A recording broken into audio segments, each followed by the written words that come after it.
हाँ जी, पहली गल तो है कि मैं डायस्पोरा सेंटर ਨੂੰ ਵਧਾਈ ਦੇਣੀ ਚਾਹੁੰਦਾ ਕਿ ਉਹ ਆਪਣੇ ਕੰਮ ਨੂੰ ਨਾ ਸਿਰਫ ਲਗਾਤਾਰ ਤੱਕ ਜਾਰੀ ਰੱਖ ਰਿਹਾ ਹੈ, ਪਰ ਉਹਦੇ ਸਕੋਪ ਨੂੰ ਵੀ ਅੱਗੇ ਵਧਾ ਰਿਹਾ ਹੈ।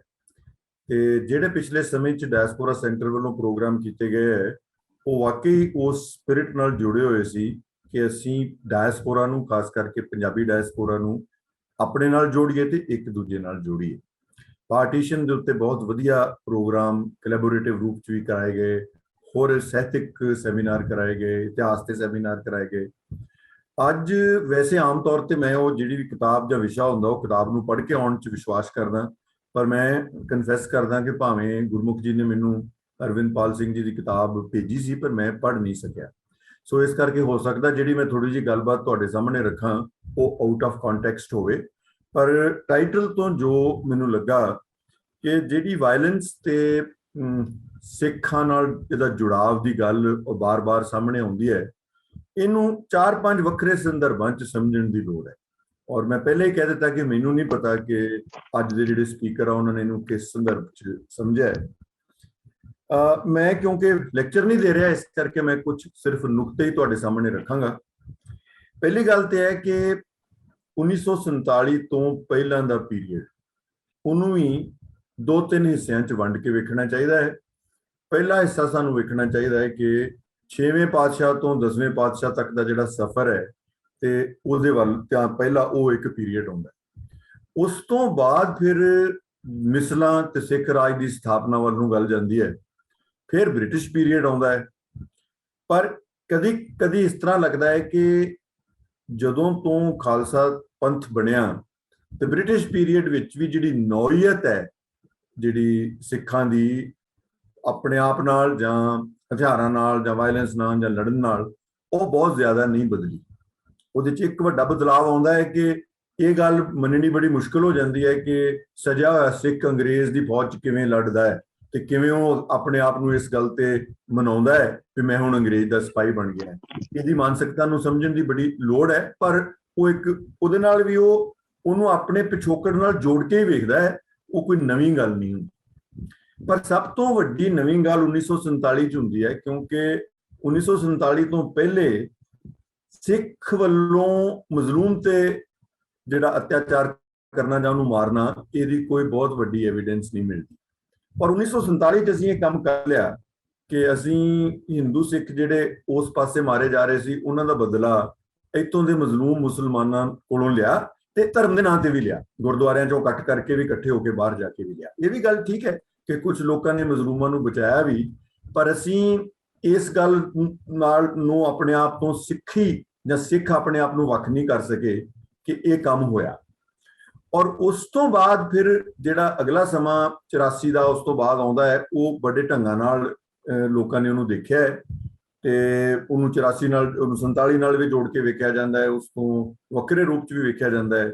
ਪਰ ਇਹ 47 ਤੋਂ ਜਿਹੜੀ ਟਰਾਂਸਫਰਮੇਸ਼ਨ ਹੁੰਦੀ ਹੈ, ਇਹਨੂੰ ਸ਼ਾਇਦ ਅਸੀਂ ਜੇ ਚੰਗੀ ਤਰ੍ਹਾਂ ਸਮਝਦੇ ਜਾਂ ਇਹਨੂੰ ਚੰਗੀ ਤਰ੍ਹਾਂ ਕੋਪਦੇ ਜਾਂ ਇਹਨੂੰ ਸਿੱਖੀ ਨਾਲੋਂ ਕਿਸੇ ਢੰਗ ਨਾਲ ਨਿਖੇੜ ਲੈਂਦੇ ਤੇ ਸ਼ਾਇਦ ਸਾਨੂੰ ਇੱਕ ਵੱਖਰੀ ਕਿਸਮ ਦੀ ਸਿੱਖੀ ਸਾਹਮਣੇ ਆਉਂਦੀ। ਕਿਉਂਕਿ ਮੈਨੂੰ ਤਾਂ ਕਈ ਵਾਰੀ ਲੱਗਦਾ ਹੈ ਕਿ ਜੋ 1947 'ਚ ਧਰਮ ਔਰ ਸਿੱਖੀ ਦੇ ਨਾਂ ਤੇ ਵਾਇਲੈਂਸ ਹੋਈ, ਸਾਨੂੰ ਚਾਹੀਦਾ ਸੀ ਕਿ ਅਸੀਂ ਉਹਦਾ ਪਛਤਾਪ ਕਰਦੇ, ਪਰ ਅਸੀਂ ਉਹ ਪਛਤਾਪ ਉਸ ਤਰੀਕੇ ਨਾਲ ਨਹੀਂ ਕਰ ਸਕੇ।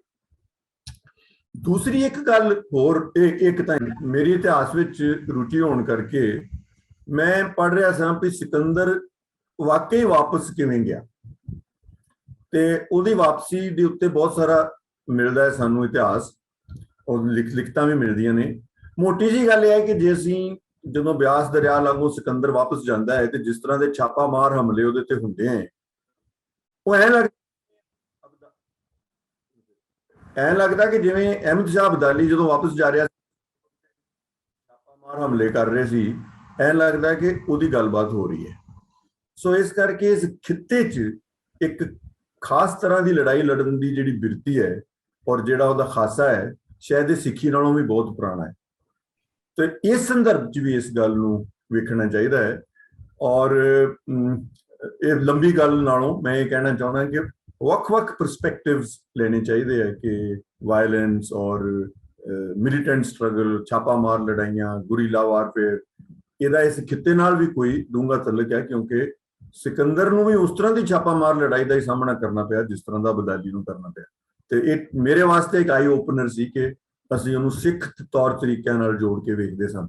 ਤੇ ਫਿਰ ਮੈਨੂੰ ਲੱਗਣ ਲੱਗ ਪਿਆ ਕਿ ਸ਼ਾਇਦ ਇਹਨੂੰ ਇਸ ਖਿੱਤੇ ਦੇ ਤੌਰ ਤਰੀਕਿਆਂ ਨਾਲ ਜੋੜ ਕੇ ਵੇਖਣ ਦੀ ਵੀ ਲੋੜ ਹੈ।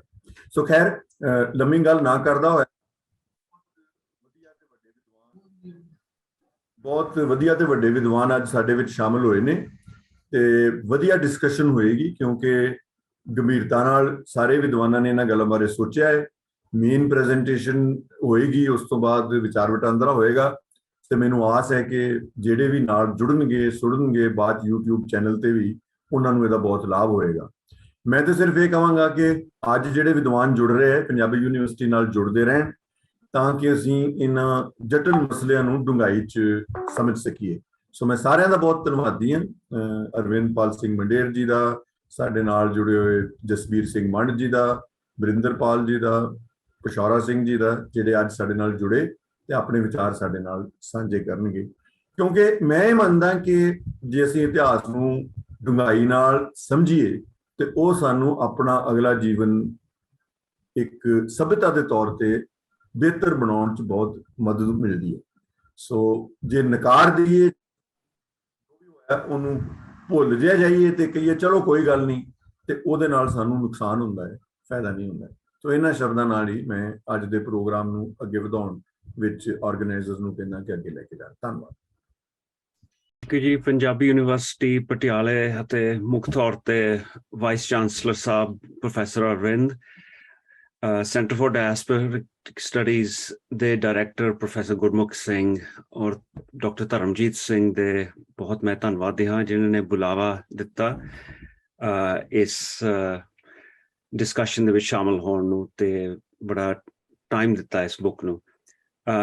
ਮੈਂ 4 ਪੈਨਲਿਸਟ ਦੇ ਵੀ ਬਹੁਤ ਧੰਨਵਾਦੀ ਹਾਂ ਜਿਨ੍ਹਾਂ ਨੇ ਆਪਣਾ ਕੀਮਤੀ ਸਮਾਂ ਕੱਢਿਆ ਬੁੱਕ ਡਿਸਕਸ਼ਨ ਵਾਸਤੇ ਕਾਫੀ ਸ਼ਾਰਟ ਨੋਟਿਸ ਤੇ ਸਪੈਸ਼ਲੀ ਪਸ਼ੌਰਾ ਸਿੰਘ ਜੀ ਜਿਹੜੇ 6 ਵਜੇ ਉੱਥੇ ਮੇਰੇ ਖਿਆਲ ਕੈਲੀਫੋਰਨੀਆ 'ਚ ਕਾਫੀ ਖੇਚੜ ਹੋਈ ਆ, ਉਹਨਾਂ ਨੂੰ ਵੀ ਇੱਥੇ ਆਉਣ ਦੀ। So thank you very much. ਮੈਂ ਪਹਿਲਾਂ ਤਾਂ ਸਕਰੀਨ ਮੈਂ ਸ਼ੇਅਰ ਕਰਨ ਲੱਗਾ। ਮੈਂ ਕੋਸ਼ਿਸ਼ ਕਰਨੀ ਆ ਵੀ ਪੰਜਾਬੀ ਦੇ ਵਿੱਚ ਜਿੰਨਾ ਮੇਰੇ ਤੋਂ ਹੁੰਦਾ ਮੈਂ ਟਰਾਈ ਕਰੂੰਗਾ ਇਹਨੂੰ ਕਨਸੈਪਟਸ ਐਕਸਪਲੇਨ ਕਰਨ ਦੇ।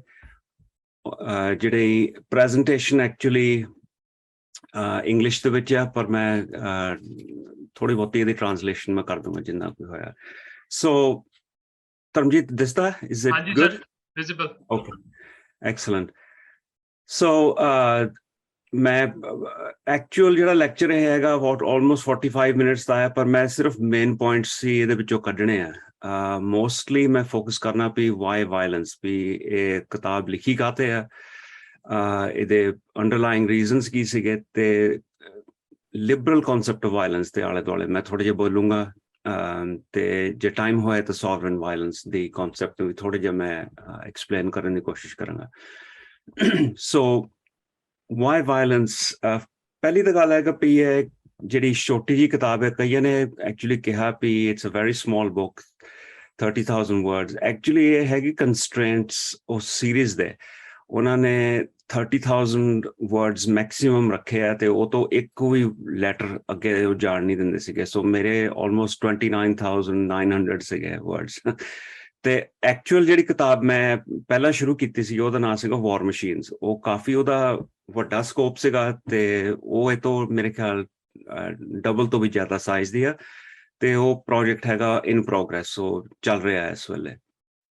ਐਨੀਵੇ, ਵਾਈ ਵਾਇਲੈਂਸ, ਪਹਿਲਾਂ ਤਾਂ ਤੁਹਾਨੂੰ ਪਤਾ ਹੀ ਹੋਊਗਾ ਵੀ ਪੋਲੀਟੀਕਲ ਇਵੈਂਟਸ ਦਾ ਉਹਦੇ ਬਾਰੇ ਮੈਂ ਕੋਈ ਗੱਲ ਨਹੀਂ ਕਰਨੀ ਆ, ਤੁਸੀਂ ਜ਼ਿਆਦਾ ਸੂਝਵਾਨ ਹੈ ਇਹਦੇ ਬਾਰੇ।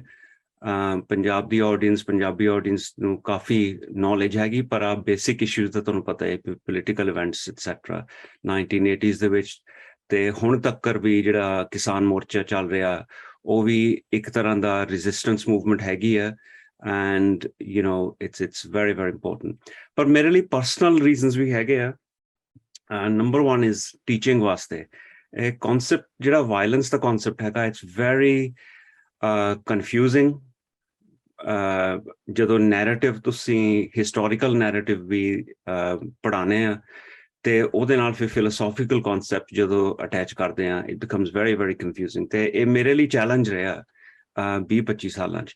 ਸੋ ਇਹ ਜਿਹੜੀ ਕਿਤਾਬ ਹੈਗੀ ਇੱਕ ਤਰ੍ਹਾਂ ਦਾ ਰਿਸਪੌਂਸ ਹੈ ਉਸ ਨੈਰੇਟਿਵ ਨੂੰ ਵੀ ਹਿਸਟਰੀ ਨੂੰ ਤੇ ਫਿਲਾਸਫੀ ਨੂੰ ਕਨਸੈਪਚੁਅਲਿਟੀ ਨੂੰ ਕਿੱਦਾਂ ਜੋੜਨਾ ਹੈ। ਪ੍ਰੋਬਲਮ ਹੈਗੀ ਵੀ ਲਿਬਰਲ ਕਨਸੈਪਟ ਆਫ ਵਾਇਲੈਂਸ ਨੇ ਇੱਕੋ ਤਰੀਕੇ ਦੇ ਨਾਲ ਵਾਇਲੈਂਸ ਨੂੰ ਡੀਲ ਕੀਤਾ ਤੇ ਉਸ ਚੀਜ਼ ਨੂੰ ਮੈਂ ਚੈਲੰਜ ਕੀਤਾ ਹੈ।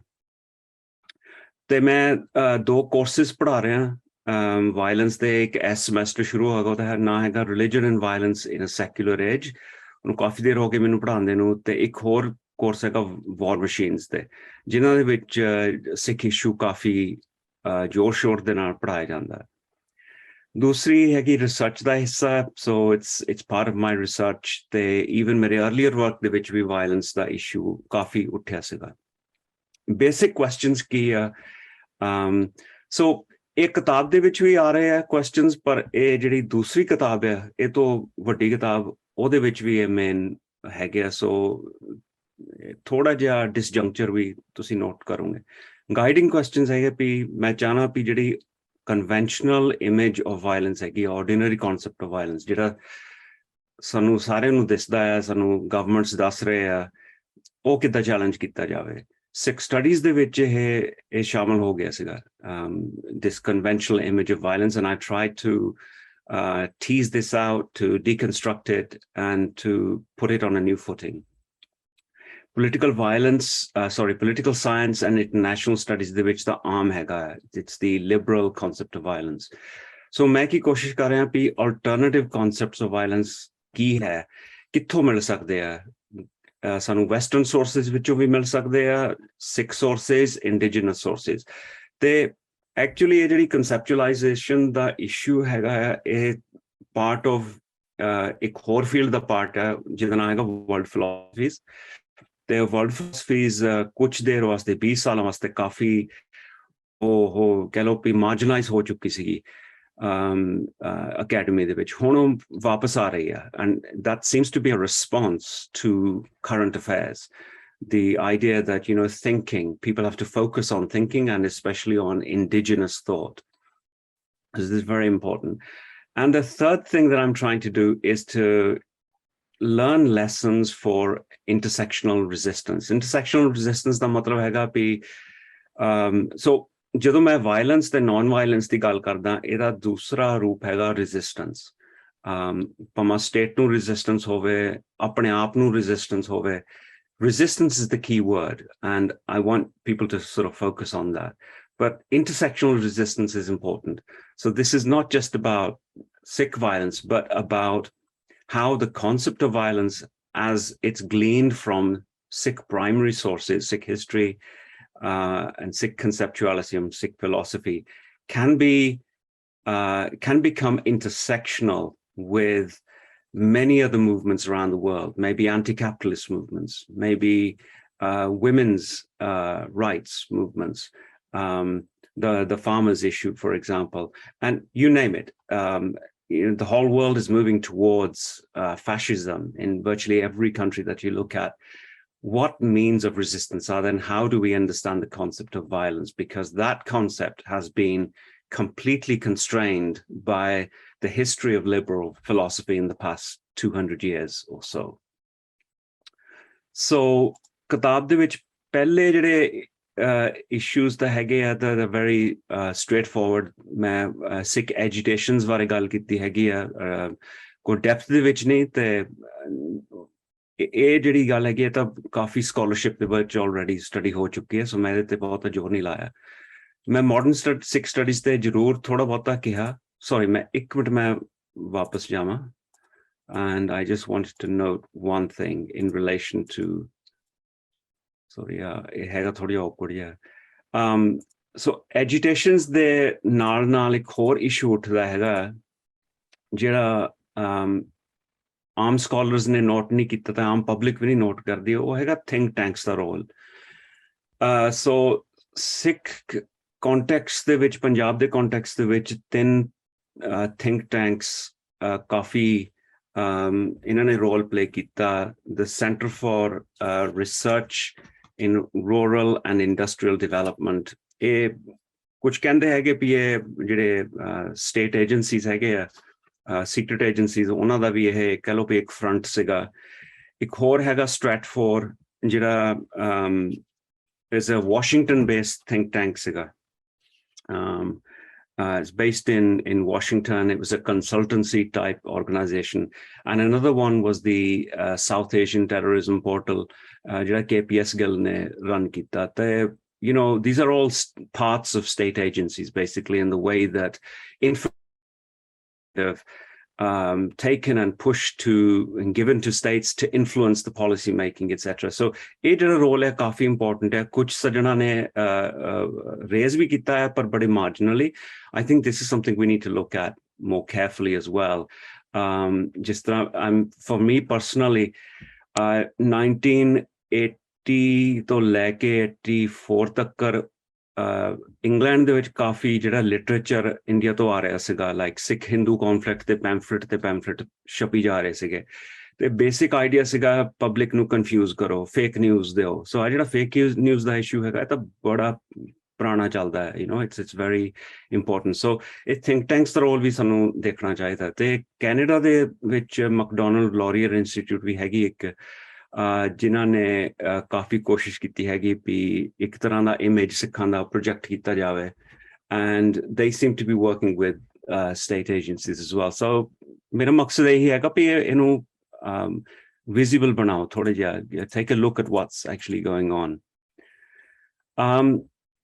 modern Sikh studies ਦੇ ਵਿੱਚ ਨੋਟ ਕੀਤੀ ਸੀਗੀ ਮੈਂ ਗੱਲ and ਇੱਕ ਕਿਤਾਬ ਦੇ ਵਿੱਚ ਵੀ ਮੈਂ ਥੋੜੀ ਜਿਹੀ forefront ਕੀਤੀ ਹੈ there is a big difference between the way that Western Sikh studies and Sikh studies in Punjab has looked at violence. And it's very interesting to see how all of this sort of pans out.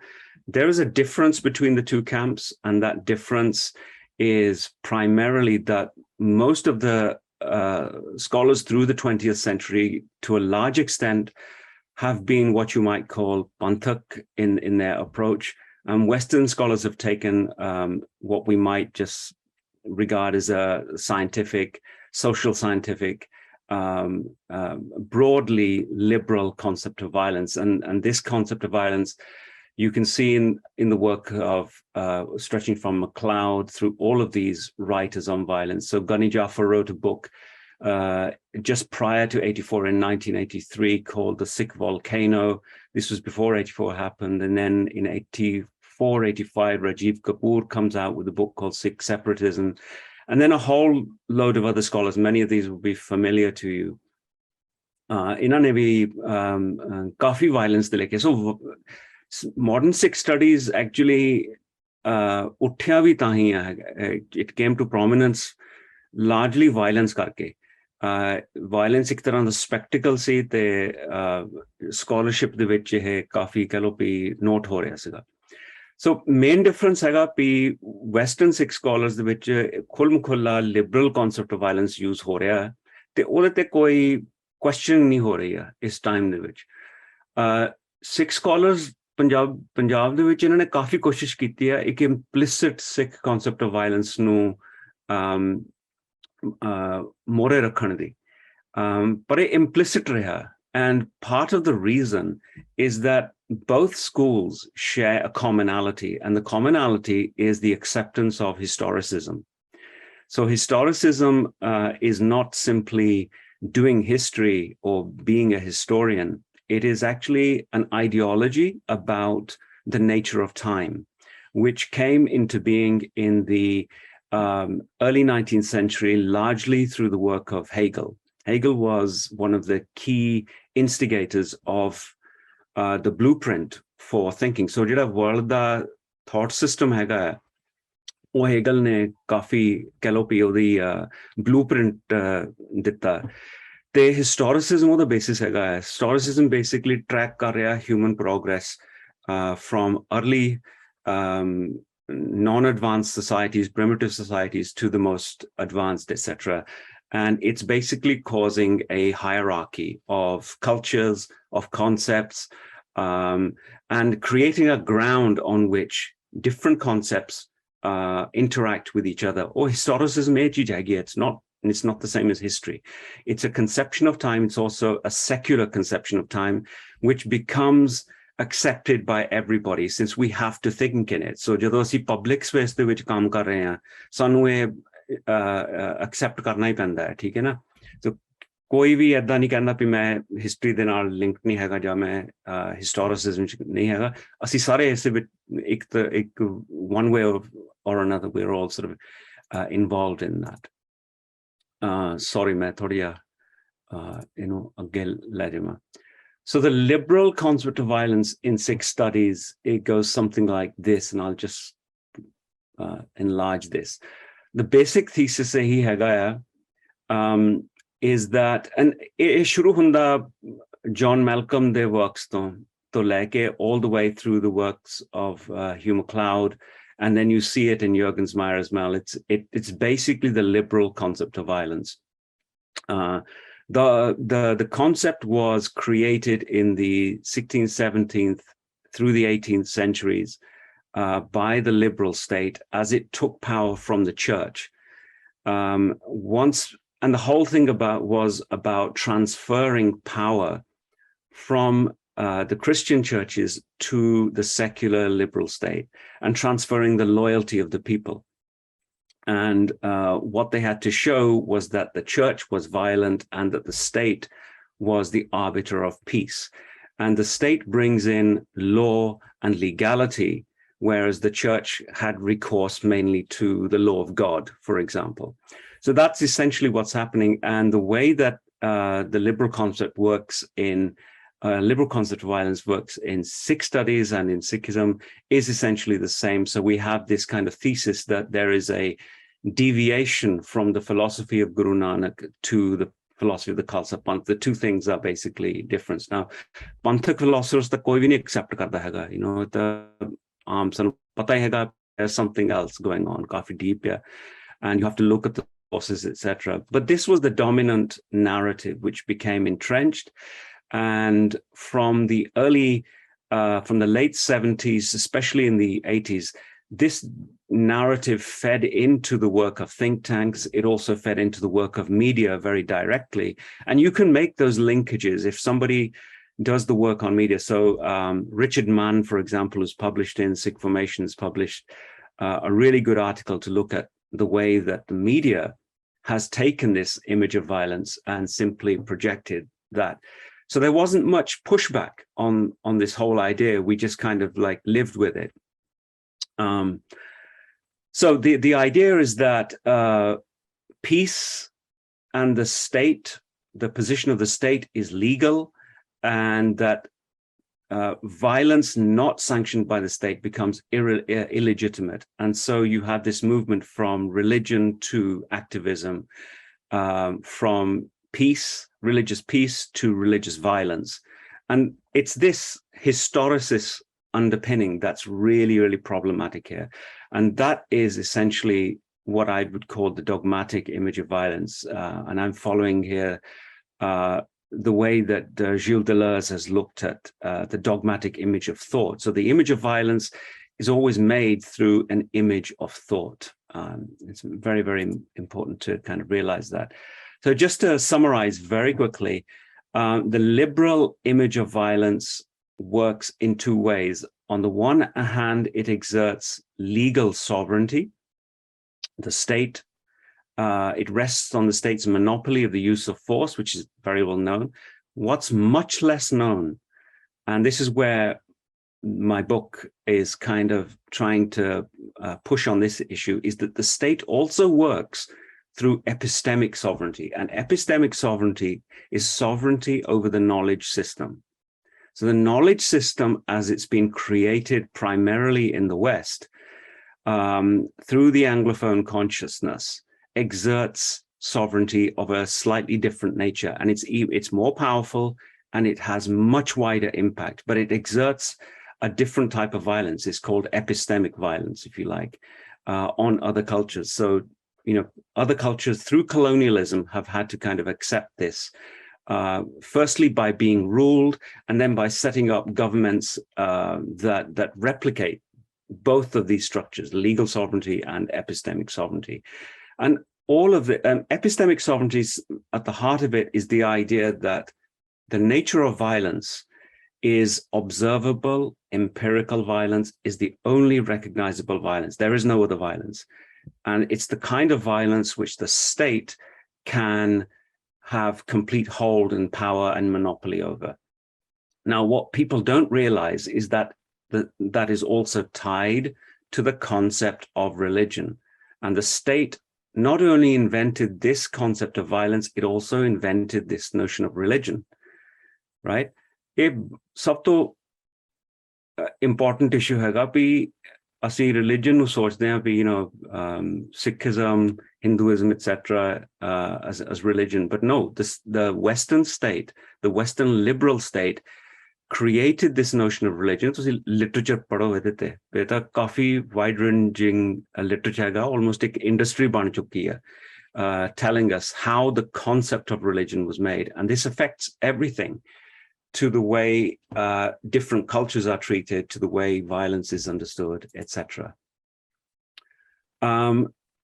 So मैं ਕੀ ਕਰ ਰਿਹਾ ਇਸ ਕਿਤਾਬ ਦੇ ਨਾਲ, ਮੈਂ ਕੋਸ਼ਿਸ਼ ਕਰ ਰਿਹਾ ਵੀ alternative ਕੀ ਹੈਗੇ ਆ, how do we look at this notion of violence in a very different way. So I've looked at critiques of violence from the Western sources and also from the Sikh sources. So I'm not saying that Western liberal concept is the only concept of violence. Even within the West, there are strong undercurrents of resistance to the liberal understanding of violence.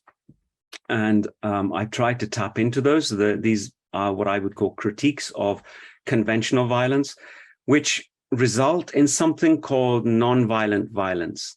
But there's two different varieties of that, and that's what I'm going to look at. And ਮੈਂ ਇਸ ਕਿਤਾਬ ਦੇ ਵਿੱਚ ਤਾਂ ਨਹੀਂ ਮੈਂ ਕੀਤਾ ਹੈਗਾ, ਪਰ ਮੈਂ ਜਿਹੜੀ ਦੂਸਰੀ ਕਿਤਾਬ ਆ ਰਹੀ ਹੈ ਉਹਦੇ ਵਿੱਚ ਮੈਂ ਇਹ ਕੰਪੈਰੀਜ਼ਨ ਥੋੜੀ ਜਿਹਾ ਮੈਂ forthright ਕਰ ਰਿਹਾ, ਥੋੜੀ ਜਿਹੀ ਜ਼ਿਆਦਾ ਡਿਟੇਲ ਦੇ ਵਿੱਚ. So I want to look at both of these two things. So the Sikh concept, obviously, the way I understand it, comes from Gurmat and the Sikh philosophy, basically. ਅੱਗੇ ਚੱਲੀਏ ਮਾੜਾ ਜਿਹਾ. So I've contested and complicated the concept of violence in the West and elsewhere. So we have critiques of violence. So the Western forms of violence I've divided into classic forms of violence. And these are the critiques we've had from Fanon in the post-colonial situation. You can see all of these scholars up to the work of Gandhi as well, non-violence. मैं Gandhi ਨੂੰ ਵੀ ਜਿਹੜਾ ਉਹਦਾ critique ਹੈਗਾ violence ਦਾ ਤਾਂ ਹਿੰਸਾ ਦਾ, I still see it as very conventional. It's still very legal based. I think Gandhi was more of a legalist than he was a mystic, etc. So it's still problematic. And we see all of these. These are all very interesting works. They're all pushing against the liberal concept, but there are some problems that I try to look at as well. And the limitations are mostly that although violence is linked to subjectivity, directly to the nature of the self, nevertheless, the self is still what we would regard as egocentric self-consciousness in the way that Hegel has kind of looked into it. And all of these approaches, what I've noted is that they're still locked into methodological historicism. They can't seem to get out of historicism completely. So they still do not perform a transformation of the self that's radical enough. And what I've been looking for is transformations of the self that are radical in the same way that indigenous Asian sources are, the Sikh one being a particularly good example. So the more radical critiques of violence are by people like Benjamin, Deleuze and Guattari. You can read that in the book as well. And also Talal Assad's work on suicide bombing, etc., where he's really taken these concepts and played with them in particular. You'll see a lot of this in the new book, in War Machines. It's not in the Violence in the Sikhs book. What I have done, though, is spent 2 chapters teasing out Guru Nanak's concept of violence. And that is not an empirical violence. It's a question of understanding the nature of ego death or self-death, which I think is the heart. So when Sikhs speak the name of God, for example, it's almost equivalent to an action that's performed inside the self. You cannot have the name of God sitting with an egocentric self-consciousness. The two don't exist. Homme te naam kathe nahi kadi ho sakde hai. Theek hai na? That's the inspiration for this. And the Gurbani is kind of very, very clear onto this. The transformation of the self that happens, called a number of things, playing the game of love, the transformation of the self from manmukh to gurmukh. Tonu sara pata hai is cheez da, you know, it's well written about. The key question is the question of ontology, and that's where the liberal concept has had complete control. It never allowed you to challenge ontology. The question of being, the question of time was never allowed to be questioned. And that's what I've tried to do. I think once you open out this whole issue, you can see that there is, in Sikh sources, a shift going on from what I've called Kal-centrism to Akal-centrism. It should be fairly clear in the book, but it corresponds. The ontological shift here from Kal to Akal is a shift out of historicism towards a more expansive notion of time, a more expansive ontology, and a more expansive way of making social relationships, right? Social relationships. What does the state try to do? What is its central prerogative in the monopoly on violence? It is the ability of the state to control how relationships are formed and controlled. And that's what I've tried to do. I think once you get to this is, you know, the Gurmukh is not necessarily a mystical person, etc. It's also somebody who's expansively open to making connections with other resistances, etc. So I'm thinking about this intersectionally and about in terms of, you know, in terms of resistance, essentially, which is always begins inside of oneself. So you can't resist the outside without, first of all, questioning what's going on inside you, right? It just does not happen that way.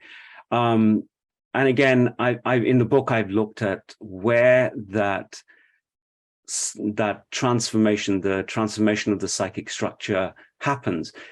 It's what I would call the production of a self-differentiating subjectivity, a new subject that's radically open to making connections with other subjects outside of its own social boundaries, outside of its own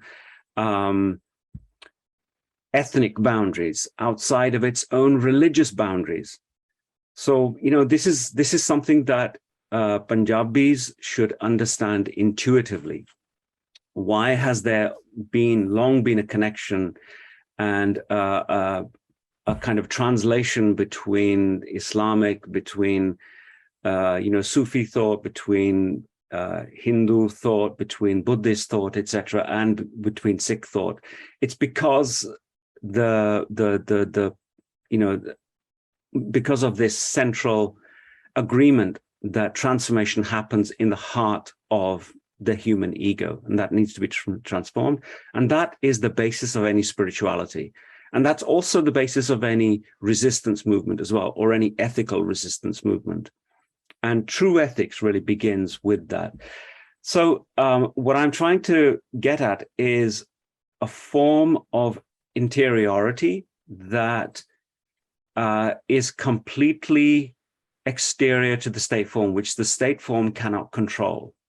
So you all know that when people give up their lives and decide to give up their lives against, you know, an oppressor or, you know, some kind of state or whatever, it's the act of sacrifice, it's the act of giving up, which is crucial here. And in that act of sacrifice, the oppressor or the state cannot control you, it cannot control the affect or the emotions that come from that and affect society at large. And it's the movement of the affect from the sacrificial event to to the way it affects society, and then beyond one society, another society, etc. That's what state forms have never been able to control, whether it's the Mughal state, whether it's the British state, whether it's the Indian state or whatever. And I'm also talking about liberal states in Europe or in America as well. This is something that is slowly being realized. The nature of militancy is now being kind of re-theorized in a completely different way, in a way that it is equal to non-violence. So non-violence and violence essentially are on the same platform. You cannot sort of separate the two in the way that the state does. Taranjit, how am I doing for time? Fine, sir. No issues. Okay, मैं 2 minute और लेने हैं. And fine, sir. This is this. I try to map this. This isn't in the book, but you'll find it in my new book, the Sikh philosophy book, where I've just tried to map it and to show you how what we call Gall-centrism or external violence is essentially equivalent to the creation of ego speech. This is normal ego formation, ego development. What I've called a Gall-centric violence, which is equivalent to what goes on in Gurbani and in other spiritual sources, is a complete, I would say, doing of violence to self-centrism by pulling it away and pulling it towards a different orientation. And it's one that combines the two different aspects of the psychic self, the I and the not I. So, you know, when I look at this, I have to look at it psychologically, cosmically, and sociologically as well. The three things come together in an interesting way. Otherwise, it just does not make sense. You know, it remains in a completely different realm. Now, I want to make sure that we all are on the same page about this as well. It does not mean what a lot of secular scholarship has tried to do is to say that, oh, well, this kind of a Gall-centrism, internal violence, it's taking you out of this world. It's not. This is remaining in this world, and it's remaining more connected to the world, right? You can be non-violent and violent and still be connected to the world. So this transformation is not, you know, a theological transformation, etc. It's essentially a psychological one that's happening in the world. Like I said before, it's a question of ontology and understanding how important ontology is to this. So, you know, kitab de vich main do cheezaं main kaddiyan hai, internal violence, external violence. You know, मैं देखा भी इन्हां दे logics किद्दां वक्रे हैगे, and how are those logics registered. So external violence, this is the violence that the state sanctions. Actions or events take place according to the logic of cause and effect. So if you hit something, you break something, you do violence to somebody else, that is thing-on-thing violence. The state or any other organization can locate it, it can measure it in linear historical time, which is Gall, and that, you know, is the kind of visible, observable violence that is then pinned on an identifiable agent. And for the last 50 years, that's how the postmodern state, the state after the 1970s, has kind of organized and projected the spectacles of violence that have occurred, you know, always being able to control them in certain ways. That's what I call Gall-centrism. Gall-centrism is internal violence. It begins internal to the ego, but it affects your thought, your speech, etc. But it's also in historical time as well. This is the important thing. The force that's registered is not registered in a cause and effect logic, but in what we call affect, in feeling, in emotions. And these feelings, emotions, etc., are transferable across cultures, across ethnicities. And this essentially is what I call also non-violent or divine violence. This is something that Benjamin has written about in particular, as a wonderful resonance there between these sources and the work of Benjamin, Deleuze, and to some extent Talal Asad as well. Sovereign violence in practice. If I go into this, I'm going to take another 20 minutes. So I'm just going to put this up for you. So for me, it's sovereign violence has been a concept that's been really helpful for teaching and research. Using this bicameral methodology, I've been able to learn how to keep theological and transpersonal processes together.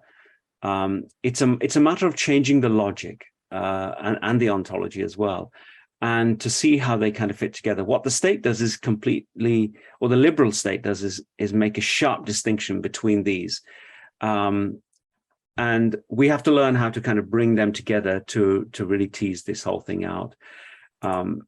So I think it's if the book has done something, I think it's shown how we can use this kind of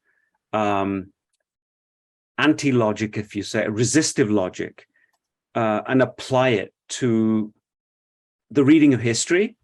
So the Professor Arvind was mentioning how, different ways of reading Sikh history, relations with the Mughals, colonial era struggles, the anti-colonial struggles. We can look at it with a new lens.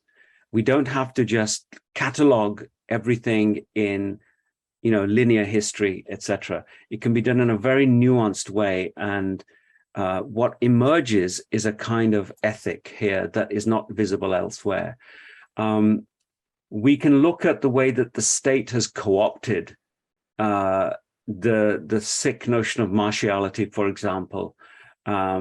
Instead of eulogizing it in a very simplistic way, in what sense did the British state learn how to co-opt the essential internal logic and shift it towards external observable violence? So the Sikhs basically part of the broader imperial war machine. And you see resistance actually then coming from different sources, from non-religious sources like the Gadar movement or the Akali Shahidi Jathas, etc. And then, the last chapter is about 1984 and Bhindranwale. And I've left a question mark on this. I have no answer for this. I'll be absolutely honest, but I did register whether this is a clash of sovereignties and how we might sort of understand that. And if, as I go on to write the War Machines book, what I want to bring into focus is also the farmers movement, but I want to go much broader than farmers movement. I think this is what I'm really interested in, is learning how to use these new concepts of violence and non-violence, of resistance. In the diaspora, for example, we have our own struggles going on against racism, against anti-women's movements, against incels, and all sorts of stuff that we have to find ways of intersecting with other organizations that may not share Sikh values or Punjabi values or whatever, but we have a shared understanding of resistance. And of course, capitalism is absolutely central and crucial to that as well. Ecology. Everybody should be aware of ecological, catastrophe that's going on. That requires resistance. How do you resist? How do you resist ways in which the state has mandated that this can happen, that can't happen, etc.? How do you think about that? So when I just pointed out the farmers movement, this is not the only way. This is not the only thing that I'm talking about. It's going much broader than this. And in the War Machines book, you'll understand what's going on. And just to end here, the word war machines actually refers not to like military organizations or military equipment. It's a very counterintuitive concept that Deleuze and Guattari used to talk about capacities potential for resistance from suppressed, oppressed, subaltern movements, subaltern peoples against the state, and how the state is unable to co-opt them into its own sort of broad logic of violence. That's what a war machine is. It is actually it's actually the subaltern logic of resistance more than anything else. So, you know, main kafi time le liya, so I thank you for listening, and I look forward to the discussion. Let me begin by offering my sincere thanks to Professor Arvind, Vice Chancellor of Punjabi University, Patiala, for his opening remarks in today's online discussion. I'm grateful to both Dr. Gurmukh Singh, Director of the Center for Diaspora Studies, and Dr. Taramjeet Singh, Coordinator of the Center for Diaspora Studies, for extending me an invitation to participate in this online conversation on Arvind-pal Mandair's recently published book on violence and the Sikhs by the Cambridge University Press in the UK. This is indeed a path-clearing study. It will make an excellent contribution to the growing field of Sikh studies. Arvind, congratulations. ਮੈਨੂੰ ਨਹੀਂ ਸੀ ਪਤਾ ਕਿ ਤੁਸੀਂ ਪੰਜਾਬੀ ਦੇ ਵਿੱਚ ਵੀ ਇਹ ਕਰਨਾ ਹੈਗਾ, ਤਾਂ ਮੈਂ ਆਪਣੀ ਤਿਆਰੀ ਅੰਗਰੇਜ਼ੀ ਕੀਤੀ ਹੈ, so I will stick to that. Arvind ਨੇ ਬੜਾ ਸੋਹਣਾ ਪੰਜਾਬੀ ਦੇ ਵਿੱਚ ਸਾਰੀ ਆਪਣਾ ਸਿਨੋਪਸਿਸ ਦੱਸੇ ਨੇ, ਸਾਰੀ ਕਿਤਾਬ ਦਾ ਜਿਹੜਾ ਮੂਲ ਤੱਤ ਹੈ ਉਹਨਾਂ ਨੇ ਤੁਹਾਡੇ ਨਾਲ ਸਾਂਝਾ ਕੀਤਾ, ਪਰ ਮੈਨੂੰ ਮਾਫ ਕਰਨਾ ਕਿ I have to speak in English. Now I would like to share with you my brief assessment of this book in a nutshell. As part of the Cambridge Elements series on religion and violence, it explores the concept of violence and its relation to religion in the Sikh tradition.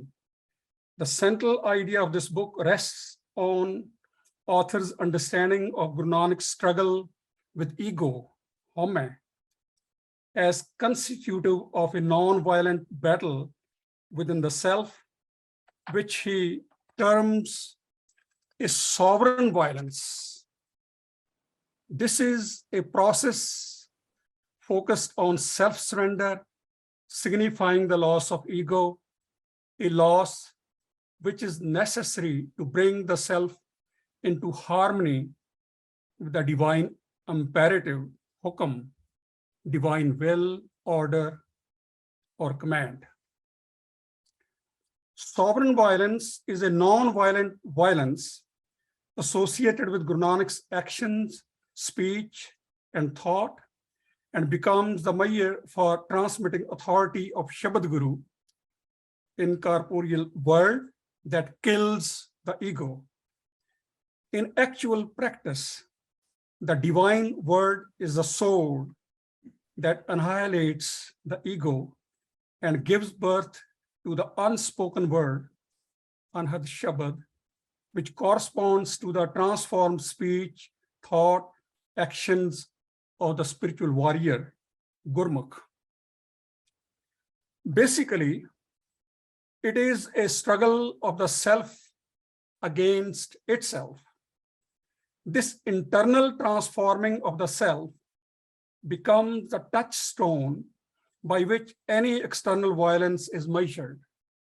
By questioning the conventional dialectic of violence and non-violence, Mandair presents this highly original idea of sovereign violence, which provides a more nuanced image of violence or non-violence, intrinsically connected to issues of sovereignty and the relationship between Sikhism and the state during the 5 centuries of its history. His fresh perspective on the implications of Indian Army's attack on the Golden Temple complex, Amritsar, in 1984, makes a seminal contribution to our understanding of state-sponsored violence. For instance, Max Weber's definition of the nation is based upon its monopolization of the legitimate use of force over a particular territory.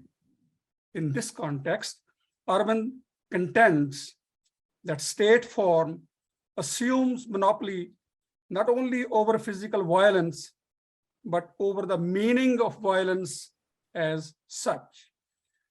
Throughout his arguments, he forcefully challenges the state's monopoly over violence and offers a Sikh theory of religion that is simultaneously a theory of violence, allowing us to glimpse a sovereignty that escapes the totalizing grasp of the state form. So that's my first theme.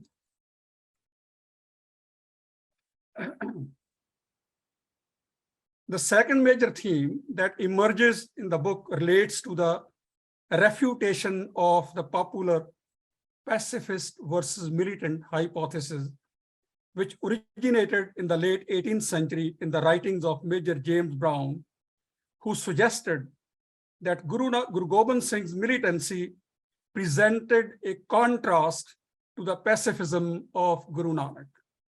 This idea later became a stereotype in the writings of John Malcolm, followed by other colonial writers on the Sikhs. Even in the second half of the 20th century, a Western historian, W.H. MacLeod, drew attention to the apparent contradiction between the interior devotion of early Nanak Panth and the militant character of the Khalsa tradition. In a similar vein, Khushwant Singh's History of the Sikhs contains a chapter entitled From the Pacifist Sikh to the Militant Khalsa.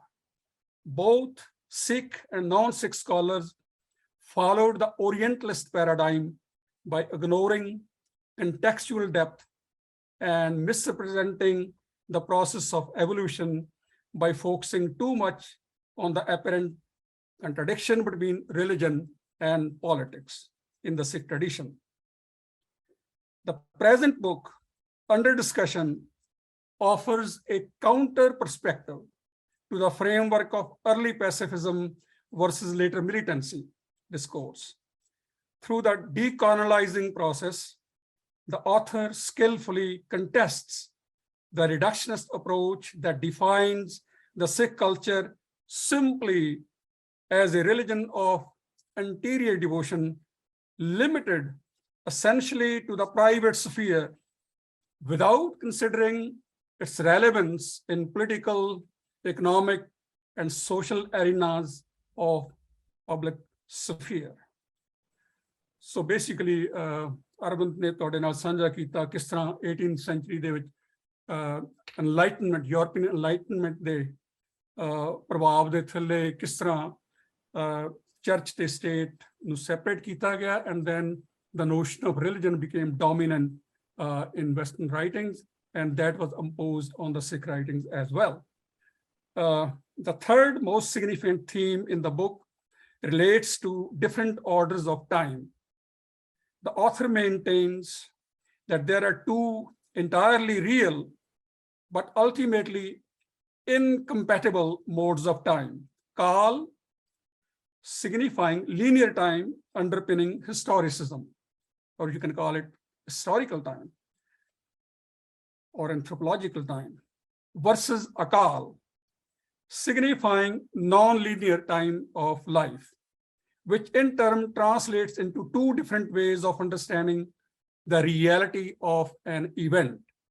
Accordingly, the simultaneous distinction and intersection between these two modes of time is in turn dependent upon the anti-dualistic or univocal ontology of Gurmat, which recognizes that what we call reality has a complexity that cannot be grasped within the mode of historical time, Kal, in which our cognition normally operates, namely the time of the present as constructed by the ego, Homer. Reality in its true sense is irreducible to what exists before us, can be spoken in words, tagged with meaning. It can be identified and form an object of knowledge. Guru Nanak calls such reality sargun, with attributes reality. But there is an equally real mode of time in which things and events cannot be understood as objects of knowledge, since they are not identifiable and can only be grasped through creative means of a spiritual experience, which allow access to a different mode of time, akal, that is absolutely real, but is not limited to the present. Guru Nanak refers to this mode of reality as nirgun, without attributes reality. For Guru Nanak, nirgun and sargun cannot be opposed. They are two parts of the same one. Sargun aap, nirgun bhi ohi. Calendar provides a temporal map of historical time, established according to quantifiable, discrete, yet measurable time periods. But the notion of akal can be used for sacred time, a time which becomes a gift for the realization of the goal of life. Here is my question to the author. How can skeptic historians or ordinary people who make no claim of a spiritual experience have access to an understanding of akal or sacred time? And he can answer later on. The fourth prominent theme in the Sikh notion of sovereignty is the Sikh notion of sovereignty. In its modern sense, the term sovereignty refers not only to the ability, but also the right to freely express one's life world, with the power to authorize one's own speech. In his dialogue with the followers of the Nathpanthi tradition, Guru Nanak was asked, "Who is your Guru, by whom you have been authorized?" Kavan Guru jiska tu chela. The Guru responded, "The divine word, Shabad, is my Guru. I am a disciple of the state of consciousness, Surat, that arises from its ever-resounding vibration. Shabad Guru, Surat Tunchela." Thus, the state of consciousness, whose essential mark is the equipoise between ego and ego loss, became the foundation for Guru Nanak's power of self-authorization. Guru Nanak always invoked the divine as Sacha Padshah. Sachi teri sift Sache Padshah. The true sovereign, whose hukam, divine will, order, or command supersedes all temporal authority. He bequeathed the concept of sovereignty to one and all by asserting that if Akal Purukh is the supreme true sovereign in the spiritual and temporal realms, then a human being as a creation of Akal Purukh partakes the sovereignty of the divine. To be fearless is to be free, and to be free is to be sovereign. Providing the philosophical basis for the sovereignty of a human being, Guru Nanak predicated the Supreme Being as fearless and devoid of enmity, nirpao, nirvair, in the Mool Mantra. The Punjabi word for sovereignty is Patshahi, that is frequently employed by Guru Nanak and his successors in the Sikh scripture. For Guru Nanak, the sovereign consciousness comes only when one overcomes one's ego or self-centeredness, home, through the discipline of meditation on the divine name, Naam Simran. Quote, one who is blessed with the gift of singing the praises of the Lord, O Nanak, is the king of all kings. Jisno bakshe sift salah, Nanak Padshahi Padshah. Thus, sovereign consciousness overflows with a sense of fearlessness and compassionate love for everyone. Again, my question to the author is regarding the translation of the frequently used phrase for the divine, Akal Purkh. Is it timeless one or eternal one or something beyond time? How will you translate it considering your discussion of the word Akal in your book?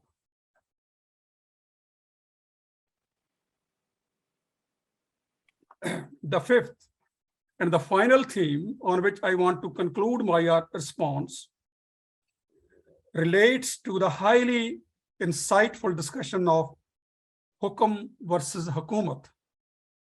That is, divine will, order, command versus state power.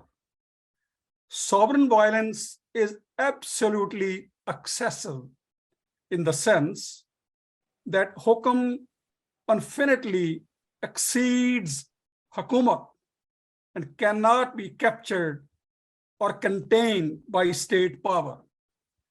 Guru Nanak Sahib ਕਹਿੰਦੇ ਨੇ ਧਰਤੀ ਉੱਪਰ ਕੋਟਗੜ ਕੀਤੀ ਗਈ ਬਜਾਏ ਜੋ ਅਸਮਾਨ ਨਮਾਵਨੀ ਤਿੰਨਕ ਨੱਥਾਂ ਪਾਏ ਜੇ ਜਾਣੇ ਮਨਸੂਲੀਆਂ ਕਾਹੇ ਮਿੱਠਾ ਖਾਏ. So Hukum is supreme. Guru Nanak used self-sacrifice as a touchstone not only to appoint and pass on his authority to a new successor, who in effect becomes the new Nanak, but also in his encounters with contemporary rulers, such as the first Mughal invader or emperor Babur. He used to challenge the moral authority of kings and administrators who deployed physical violence to stake their claim to power and dominion over others. Unlike Babur's authority, Guru Nanak's authority derived from a realized truth that no worldly power can force the self to violate its own self-sacrificial nature, except by conferring martyrdom on it. By the first dying to the self, or dying by means of the word that kills ego, which Guru Nanak also refers to as playing the game of love, Guru Arjan and Guru Tegh Bahadur were able to non-violently resist the state. In other words, in continuity with Guru Nanak's teaching, they performed sovereign violence. It is the non-violence force of this sovereign violence that legitimated and empowered the militarization of Sikhs under Guru Hargobind and Guru Gobind Singh. Similarly, by resorting to a non-violent agitation in 1920s, Akalis appear to have rediscovered and put into play the sovereign violence of the Khalsa ideal.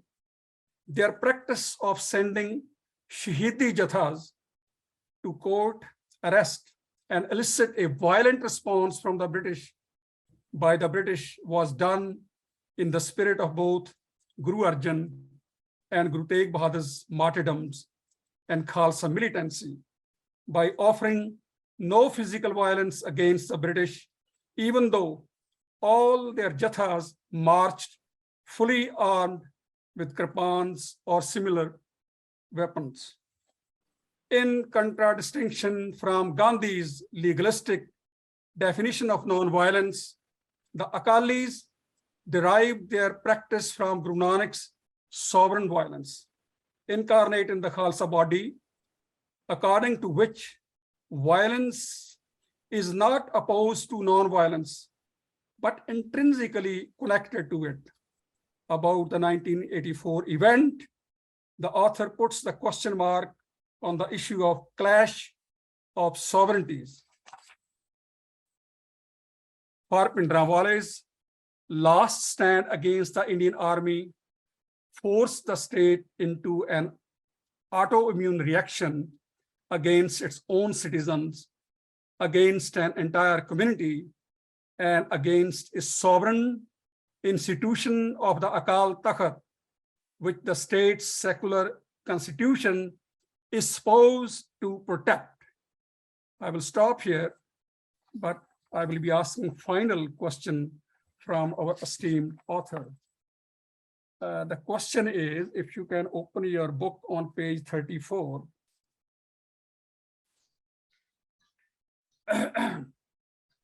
It's a beautiful narrative in the main text.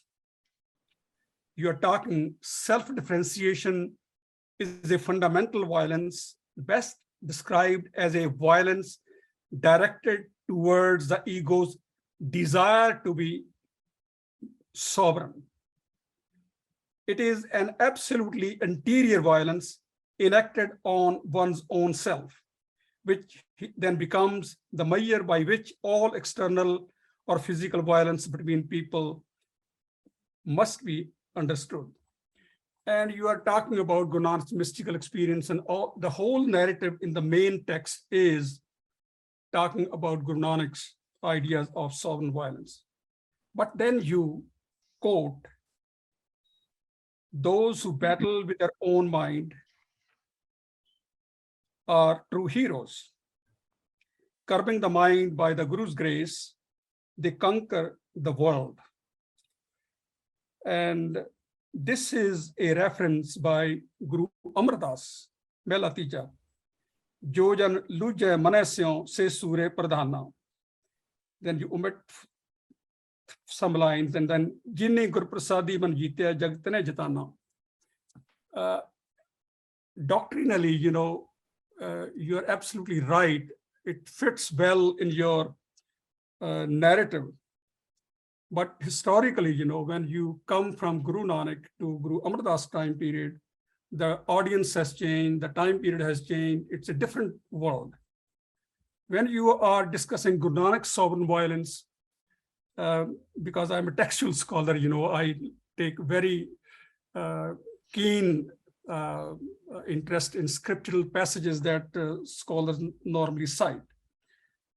So you have used, I mean, for English readers, there will be no problem at all. But it is Guru Amardas. You could have used Guru Nanak's Man Jita Jagjit, and there are a number of passages by Guru Nanak. And because the whole narrative follows Guru Nanak's teachings and so on, there's no mention of Guru Amardas at all. You should have at least mentioned that Guru Amardas elaborates Guru Nanak's ideas of Man Jita Jagjit. If you conquer your mind, you can conquer the whole world. And this process is elaborated by Guru Amardas, very fine in his slope, you know. And you go again, you quote, you know, Guru Amardas second time, you know, Maru Maran Yoga, Manas Gegwar. All that is excellent. There's no doubt. It flows with your narrative. Everything goes very well. But as a scholar, you know, I have to pick up something to raise the question. Thank you very much. Thank you very much for getting me on this panel, Gurmukh and Dharamjit. It's a very lucid, you know, thing which has been discussed already by Mandair Sahib, who has been telling us about the book. PashauraSingh ji ne agge usi vyakhya kiti hegi. मेरे वास्ते कुछ ज़्यादा चढ़िया नहीं है कहने वास्ते सारियां मोटियां गल्लां कही दित्तियां ने ये अरविंद मंडेर जी तां खैर बधाई दे पात्र ने कि इन्हां ने एक नवीं सोच जिहड़ी हैगी है सिख स्टडीज़ दे विच सिख थियोलॉजी दे विच एक नवीं सोच दित्ती हैगी कि तुसीं सिੱਖੀ ਨੂੰ सिख धर्म ਨੂੰ सिख फिलोसफी ਨੂੰ किवें समझना हैगा ते खास तौर ते जिहड़े ये सारा दौर चल रहा है 20वीं सदी का दौर मैं अपनी किताब च भी लिखा है किते कि this is the century of violence ये पैराडॉक्स है ह्यूमैनिटी का कि the more we are getting civilized, the more violent we are getting. This is very unfortunate. So all evolutionary thinkers were talking about this, okay, from savagery to barbarism to savagery to civilization, the societies will move on like this. We will have development, we will have culture, we will have, prosperity, progress. We will have all these things to the benefit of humankind, sorry. But unfortunately, it hasn't happened. और जे 21st century ਤੁਸੀਂ ਦੇਖੋ ਤੇ ਹੁਣ ਤੁਸੀਂ ਹਮੇਸ਼ਾ ਹੀ ਵੇਖ ਰਹੇ ਹੋ ਕਿ ਜਿੰਨੀਆਂ ਵੀ ਜਿਹੜੀਆਂ ਸੋਸਾਇਟੀਜ਼ ਨੇ ਲਿਬਰਲ ਸੋਸਾਇਟੀਜ਼ ਨੇ ਡਿਵੈਲਪਡ ਸੋਸਾਇਟੀਜ਼ ਨੇ ਸੋ ਕਾਲਡ ਪ੍ਰੋਗਰੈਸ ਸੋਸਾਇਟੀਜ਼ ਨੇ ਇਕਨੋਮਿਕਲੀ ਐਡਵਾਂਸ ਸੋਸਾਇਟੀਜ਼ ਨੇ ਉੱਥੇ ਵੀ ਇਸ ਕਿਸਮ ਦੀ violence external violence internal violence ਤੁਸੀਂ ਸਟੇਟ ਵਾਇਲੈਂਸ ਬਹੁਤ ਜ਼ਿਆਦਾ ਵੱਧ ਰਹੀ ਹੈ ਐਂਡ ਮੈਂ ਜ਼ਿਕਰ ਕਰਨਾ ਚਾਹਾਂਗਾ कि मंडेर साहब से अपने मुल्क के विच ट्रंप साहब ने जो किया है जो 6 जनवरी में जो होया सीगा वो एक मतलब डेमोक्रेसी के नाम से बड़ा वड्डा तबाह है and we should all be concerned about this कि how in a country like US which has everything at the top of the world for all indices of economic and social development and literacy and culture and everything and technology. More rather than becoming more and more democratic and civilized, unfortunately, this thing has happened in January, which is no different from what is happening in Rwanda or in Somalia or elsewhere. Anyway, so the point here is, I mean, this is a very important thing that the issue, what I'm saying is the import of this topic called violence. That is there. It's very important. And the importance हमेशा बनी रही है कदे भी घटी नहीं शुरू तो लैके हुण तक इंपॉर्टेंस इहदा खतरा जिहड़ा हैगा वायलेंस का और उस किस्म की वायलेंस की जिहड़ी of minority over the majority ये ज़्यादा बढ़ रही है एंड सिखिज्म मैं समझदा कि जो मंडेर साहब ने गल बड़ी अच्छी अपनी किताब च कही है कि जिहड़ियां problems Sikh religion being the youngest of all the organised religions modern religion you see ਜਦੋਂ ਉੱਥੇ ਐਨਲਾਈਟਨਮੈਂਟ ਹੋਈ ਸੀ ਕਿ ਸਾਡੀ ਵੀ ਇੱਥੇ ਐਨਲਾਈਟਨਮੈਂਟ ਹੋ ਰਹੀ ਸੀਗੀ ਹਿੰਦੁਸਤਾਨ ਦੇ ਵਿੱਚ ਵੀ ਤੇ ਉਹਦੇ ਵਿੱਚ ਬਾਬਾ ਉਹਦਾ ਮੋਢੀ ਹੈਗਾ ਬਾਬਾ ਉਹਦਾ ਮੂਹਰੀ ਹੈ ਬਾਬਾ ਨਾਨਕ ਔਰ ਉਸਨੇ ਜੋ ਸਾਨੂੰ ਮਤਲਬ ਮਾਡਲ ਦਿੱਤਾ ਇੱਕ ਸੋਸਾਇਟੀ ਦਾ ਜੋ ਇੱਕ ਰਿਲੀਜਨ ਦਾ ਇੱਕ ਫਿਲਾਸਫੀ ਦਾ ਕਲਚਰ ਦਾ ਜੋ ਉਹਨਾਂ ਨੇ ਸਾਨੂੰ ਮਾਡਲ ਦਿੱਤਾ ਹੈਗਾ unfortunately the Sikh scholars the Sikh studies have not been able to project that you see to the benefit of Sikhism and to the benefit of the development of a modern society. ਇਹ ਮੇਰਾ ਸਮਝਦਾ ਤਾਂ ਮੈਂ ਸਮਝਦਾ ਵੀ ਜਿਹੜੀ ਮੰਡੇਰ ਸਾਹਿਬ ਦੀ ਕਿਤਾਬ ਹੈਗੀ ਹੈ ਉਹਦੇ ਵਿੱਚ ਇਹਨਾਂ ਨੇ ਜਿਹੜੀਆਂ ਗੱਲਾਂ ਜਿਹੜੀਆਂ ਨੇ ਮੈਥੋਡੋਲੋਜੀ ਦੀਆਂ ਹਿਸਟੋਰੀਸਿਸਟ ਅਪਰੋਚ ਡੌਗਮੈਟਿਕ ਅਪਰੋਚ ਡੂਅਲਿਸਟਿਕ ਅਪਰੋਚ ਤੁਸੀਂ ਡੂਅਲਿਜ਼ਮ ਵਗੈਰਾ ਦੀ ਬਾਈਨਰੀਜ਼ ਦੀ ਜਿਹੜੀ ਬਾਈਨਰੀਜ਼ ਹੈਗੀਆਂ ਨੇ ਹੁੰਦੀਆਂ ਨੇ ਹਮੇਸ਼ਾ ਹੀ ਮਤਲਬ black is black and white is white but to consider them as real and not at all related to each other is a problem, is a methodological problem. So what he has, shown through his work is कि जे बाबा नानक जिहड़ा हैगा ਉਹਦੇ ਅੰਦਰ ਵੀ violence ਹੈਗੀ ਹੈ ਤੇ ਉਹੀ violence ਦੀ continuity ਜਿਹੜੀ ਹੈਗੀ ਹੈ ਫਾਈਨ ਟਿਲ ਗੁਰੂ ਗੋਬਿੰਦ ਸਿੰਘ ਇਹ ਸਟੇਟ ਨੂੰ ਸੂਟ ਕਰਦੀ ਹੈ ਇਹ ਜਿਹੜੀਆਂ ਪਾਵਰ ਵੀ ਨੇ ਉਹਨਾਂ ਨੂੰ ਸੂਟ ਕਰਦੀ ਹੈ ਜਿਹੜੀ ਮਾਈਨੋਰਿਟੀ ਉਹਨਾਂ ਨੂੰ ਸੂਟ ਕਰਦੀ ਹੈ ਕਿ ਤੁਸੀਂ ਇਹ ਬਾਈਨਰੀਜ਼ ਨੂੰ ਐਜ਼ ਫਿਕਸਡ ਕੈਟੇਗਰੀਜ਼ ਬਣਾ ਕੇ ਦੇਖੋ ਜਿਹੜੀ ਬਾਬਾ ਨਾਨਕ ਜਿਹੜਾ ਹੈਗਾ ਸੀ ਉਹ ਤਾਂ ਪੈਸੀਫਿਸਟ ਸੀਗਾ ਉਹ ਤਾਂ ਕੀਰਤਨ ਕਰਨ ਵਾਲਾ ਸੀਗਾ ਤੇ ਗੁਰੂ ਗੋਬਿੰਦ ਸਿੰਘ ਜਿਹੜਾ ਹੈਗਾ ਉਹ ਲੜਾਈ ਕਰਨ ਵਾਲਾ ਸੀਗਾ ਉਹਨੇ ਹਥਿਆਰ ਚੱਕ ਲਏ ਜੀ ਇਹ ਖੁਸ਼ਵੰਤ ਸਿੰਘ ਵਰਗੇ ਬੰਦੇ ਵੀ ਜਿਹੜੇ ਸਿਆਣੇ ਬਣੇ ਬੰਦੇ ਨੇ ਉਹ ਇਹ ਗੱਲ ਮਤਲਬ ਮੰਨ ਕੇ ਚੱਲਦੇ ਨੇ ਕਿ ਇਸ ਤਰ੍ਹਾਂ ਹੋਇਆ ਹੈ ਮੈਂ ਆਪਣੀ ਕਿਤਾਬ 'ਚ ਲਿਖਿਆ ਸੀ 20 ਸਾਲ ਪਹਿਲਾਂ ਉਦੋਂ ਤੋਂ ਇਹ ਸਾਰੀ ਗੱਲ ਮੈਂ ਉਹਦੇ ਵਿੱਚ ਲਿਖਿਆ ਸੀ ਕਿ ਇਹ ਬੜੀ I am not a student of religion or of philosophy ਲੇਕਿਨ ਮੈਨੂੰ ਵੀ ਇਸ ਗੱਲ ਦਾ ਪਤਾ ਸੀਗਾ ਕਿ there is a continuity between Guru Nanak and Guru Gobind Singh.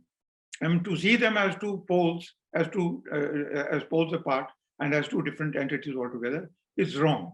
मेरे ਨੂੰ भी समझ आएगी सी 20 years ago.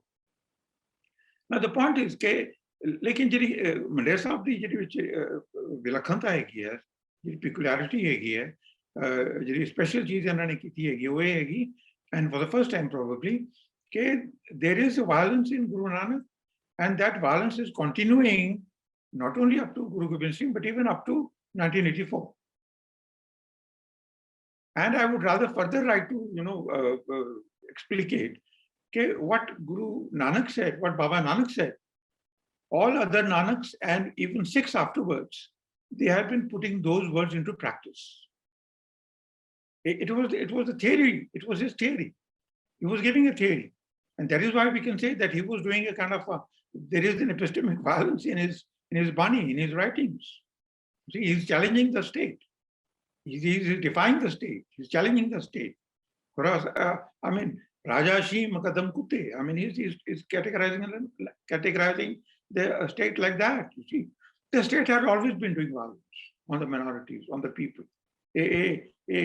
Or intrinsic violence, see, through modes of surveillance, through technologies coming to the help of the state. Or the intricacies of violence, they are be deep rather than people getting liberated.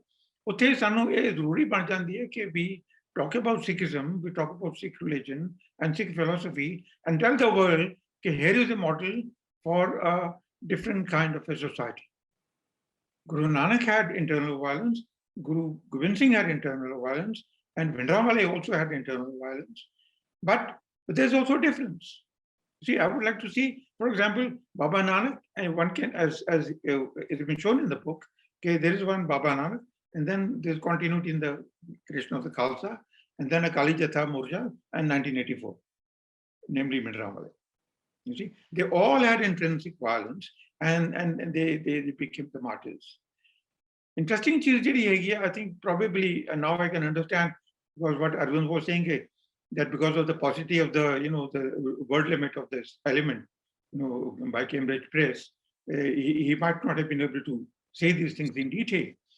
I can say now that, I mean, there is a visible, this thing is visible, there are clearly two streams in Sikhism of violence and non-violence visible, right from Baba Nanak downwards, up to 1984, or even, you see, up to that time, we have a clear streams of violence and non-violence.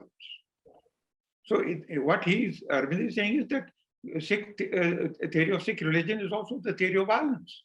I would further like to argue it is also a theory of non-violence.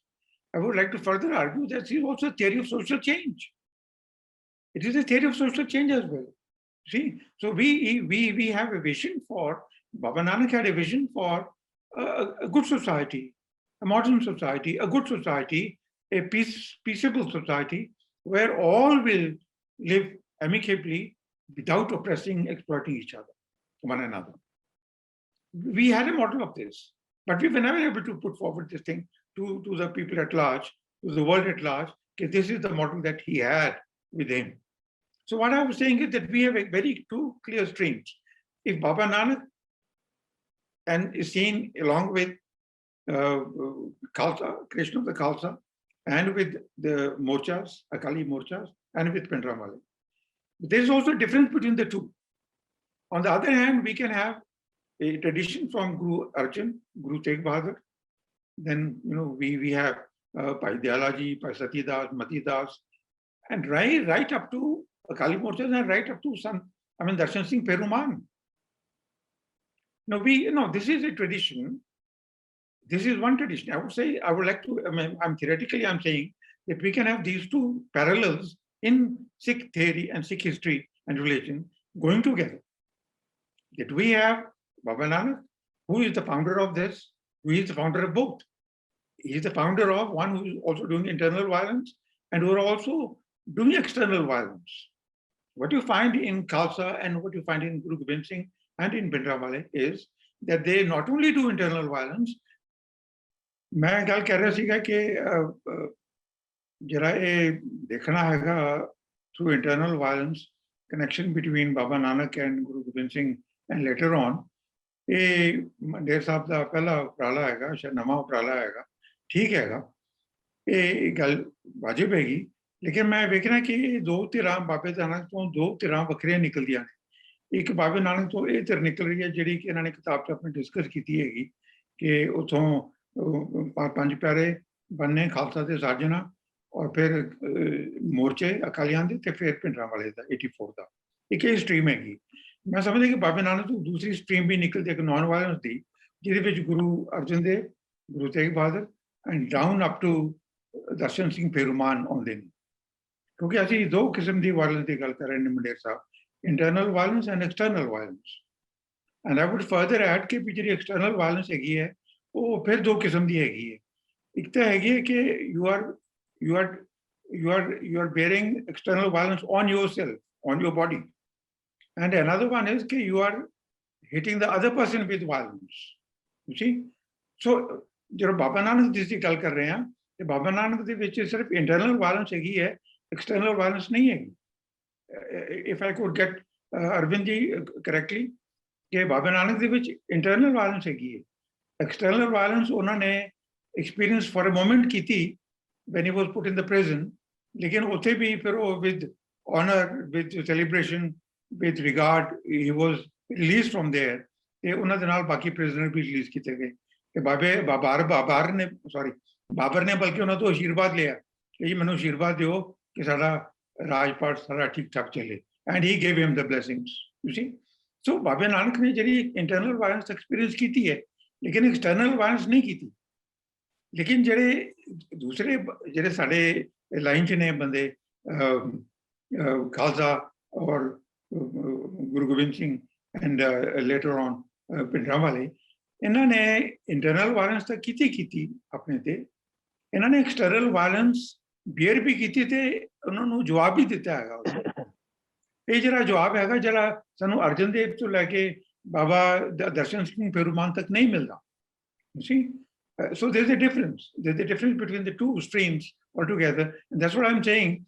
Okay, we have a very clear, very clear, and virtually corresponding, dialectics between violence and non-violence in Sikh history. बराबर चलती रही ने, right from Baba Nanak downwards. Number one. Number two, ਜਿਹੜੀ continuity ਹੈਗੀ ਹੈ ਬਾਬਾ ਨਾਨਕ ਦੀ ਤੇ ਗੁਰੂ ਗੋਬਿੰਦ ਸਿੰਘ ਦੀ, ਉਹ ਮਤਲਬ ਵੀ ਬੜੀ ਵਾਜਿਬ ਹੈਗੀ ਤੇ ਬੜੀ ਮੈਨੀਫੈਸਟ ਹੈਗੀ ਹੈ। ਬਾਬਾ ਕਹਿ ਰਿਹਾ ਵੀ ਸਿਰ ਧਰ ਦਲੀ ਗਰੀ ਮੁਰਿਆਓ, and this is what Guru Gobind Singh said to the ਪੰਜ ਪਿਆਰਾਸ ਕਿ ਤੁਸੀਂ ਦੱਸੋ ਪੰਜ ਬੰਦੇ ਕਿਹੜੇ ਨੇ ਜਿਹੜੇ ਸਿਰ ਤੇ, I mean literally, it's a literal thing which Baba did was it was used as a metaphor कि सिर धर दली गली मुरियाओ, and in the creation of the Khalsa it was literally put into practice, and then it was again replicated by Baba Deep Singh, who virtually put it had his head on the hand. And Birinder used to say this कि Baba Deep Singh साडा पहला मुड़ी सीगा ते हुण मैं 14वां ਉਹਦੇ ਤੇ ਉਹਦੀ ਸੀਟ ਤੇ ਬੈਠਾ 14ਵਾਂ ਬੰਦਾ, ਤੇ ਮੈਂ ਵੀ ਆਪਣੀ ਸ਼ਹਾਦਤ ਜਿਹੜੀ ਹੈਗੀ ਇੱਥੇ ਹਰਮੰਦਰ ਸਾਹਿਬ ਦੀ ਰੱਖਿਆ ਵਾਸਤੇ ਦੇਣੀ ਹੈ। So we can have a direct continuity, clear continuity from Baba Nanak right up to 1984. And then what was जो बाबा नानक कर रहा सी गुरु गोबिंद सिंह ने बिल्कुल वही किया, और उन्होंने he has put his theory into practice and very literally into practice. जी वही पंज प्यारां दा बनाना, कम्यूनिटी नू स्ट्रेंथन करना, पंथ दी साजना करना, ते आपे गुरचेला बनना, जो मंडेर साहब कह रहे थे बाबे नानक ने भी किया, आपे गुरचेला बनना, फिर आदि ग्रंथ नू गुरु मनना, गुरु सब सिक्खन को हुक्म है गुरु मान्यो ग्रंथ, प्रगट गुरां की दे, वो जी ट्रांसफॉर्मेशन हैगी है सारी जी हैगी है, is a very strong continuity between Baba Nanak and Guru Gobind Singh and up to that time. एक गल मैं होर जी गल कह रहा कि असी जो वायलेंस की गल कर रहे हैं मंडेर साहब, ये गल बड़ी प्रॉब्लमेटिक हैगी है कि वायलेंस होंदी की हैगी जी, from verbal violence to physical violence. Raymond Williams भी कह रहे हैं कि जी ये वर्बल वायलेंस भी वायलेंस हैगी है, तो किसी को मार दो तो भी वायलेंस हैगी। ये रेंज एडी वड्डी हैगी कि इनू असी जे थियोरेटिकल कंस्ट्रक्ट बनाना होवे, थियोरेटिकली असी इनू समझना होवे इस गल नू, ते साडे वास्ते बड़ी प्रॉब्लम हो जाती है। जे तां असी इस कॉन्सैप्ट नू बड़ा नैरो कर दईए फिर इहदी क्लैरिटी हो जाती, लेकिन फिर बहुत सारियां गल्लां जिहड़ियां ने रह जांदियां ने, बहुत सारियां गल्लां जिहड़ियां वायलेंस दे प्रिव्यू तो बाहर हो जांदियां ने। पर जे असी इन्हू वाइड स्प्रैड कर दईए, इनू ओपन कर दईए, फिर उहदे नाल जिहड़ी हर चीज़ जिहड़ी हैगी वायलेंस दा पार्ट बन जांदी हैगी। where is violence and where is not violence? So that becomes a problem. So मेरी ਜਿਹੜੀ थोड़ी ਇੱਛਾ ਹੈਗੀ ਜਾਣਨ ਤੋਂ ਤੁਹਾਡੀ ਇਹ ਹੈਗੀ ਕਿ ਜਿਹੜੀ ਇਹ concept of violence ਹੈਗਾ ਇੱਕ ਇਹ social science construct ਹੈਗਾ, concept ਹੈਗਾ, violence as a concept. दूसरा हैगा कि violence as a metaphor. ਜਦੋਂ ਬਾਬਾ ਨਾਨਕ ਇਹ ਗੱਲ ਕਰ ਰਿਹਾ ਹੈ, violence ਦੀ ਗੱਲ ਕਰ ਰਿਹਾ ਹੈ, ਹਉਮੈ ਮਾਰਨ ਦੀ ਗੱਲ ਕਰ ਰਿਹਾ ਹੈ, ਤੁਸੀਂ ਇਹ dying to the word ਦੀ ਗੱਲ ਕਰ ਰਿਹਾ ਹੈ, ਉਹ ਸ਼ਾਇਦ as a metaphor ਗੱਲ ਕਰ ਰਿਹਾ ਹੈ, violence as a metaphor. और क्योंकि वो पोइट्री की गल कर रहे थे and the poetry was the dominant mode of his articulation so poetry which ये मैटाफर ਅਸੀਂ ਹੁਣ ਵੀ ਇਸਤੇਮਾਲ ਕਰਦੇ ਹਾਂ ਤੇ ਮਾਨ ਸਾਹਿਬ ਜ਼ਿਆਦਾ ਵਧੀਆ ਦੱਸਣਗੇ ਕਿ ਜਿਹੜੇ ਲਿਟਰੇਚਰ ਹੈਗਾ ਉਹ ਚ ਮੈਟਾਫਰ ਤਾਂ ਵਰਤੇ ਹੀ ਜਾਂਦੇ ਨੇ ਬਿਕੋਜ਼ ਦੇ ਸੇ ਸੋ ਮੈਨੀ ਥਿੰਗਸ ਇਨ ਵਨ ਵਰਡ ਔਰ ਫਿਊ ਵਰਡਸ ਸੋ ਬਾਬਾ ਨਾਨਕ ਜਦੋਂ ਗੱਲ ਕਰ ਰਿਹਾ ਹੈ ਹਾਉ ਮੈਂ ਮਾਰਨ ਦੀ ਉਹ ਇੱਕ ਮੈਟਾਫਰ ਦੇ ਤੌਰ ਤੇ ਗੱਲ ਕਰ ਰਹੇ ਨੇ ਤੇ ਅਸੀਂ ਉਹਨੂੰ ਕੀ ਅਸੀਂ ਉਸ ਨੂੰ ਇਸ ਫਿਜ਼ੀਕਲ ਵਾਇਲੈਂਸ ਦੇ ਨਾਲ ਜਿਹੜੀ ਆਊਟਸਾਈਡ ਹੋ ਰਹੀ ਹੈ ਔਰ ਜਿਹੜੀ ਅੱਜਕੱਲ ਜਿਹੜੀ ਸ਼ਿੱਦਤ ਔਰ ਜ਼ਿਆਦਾ ਵੱਧ ਰਹੀ ਹੈ ਕਿ ਅਸੀਂ ਉਸ ਨੂੰ ਉਸ ਵਾਇਲੈਂਸ ਦੇ ਨਾਲ ਕੰਪੇਅਰ ਕਰ ਸਕਦੇ ਹਾਂ ਜਾਂ ਉਹਨੂੰ ਉਹ ਮੰਨ ਕੇ ਚੱਲ ਸਕਦੇ ਹਾਂ ਤੇ ਜੇ ਉਹ ਮੰਨ ਕੇ ਚੱਲਾਂਗੇ ਤੇ ਫਿਰ ਜਿਹੜੀ ਇੰਟਰਨਲ ਵਾਇਲੈਂਸ ਹੈਗੀ ਐਕਸਟਰਨਲ ਵਾਇਲੈਂਸ ਹੈਗੀ ਹੈ violence on by the self on the ego and violence by the state on the subjects ਇਹ ਬੜੀ ਵੱਡੀ ਰੇਂਜ ਹੋ ਜਾਂਦੀ ਹੈ ਤੇ ਉਹਦੇ ਵਿੱਚ ਸਾਰਿਆਂ ਥਾਂ ਤੇ ਜਿਹੜੀ ਕਾਮਨ ਫੈਕਟਰ ਹੈਗਾ ਉਹ ਵਾਇਲੈਂਸ ਦਾ ਆ ਜਾਂਦਾ ਹੈ So the violence loses its meaning. Non-violence and violence will always go together. One cannot separate one from another. You see?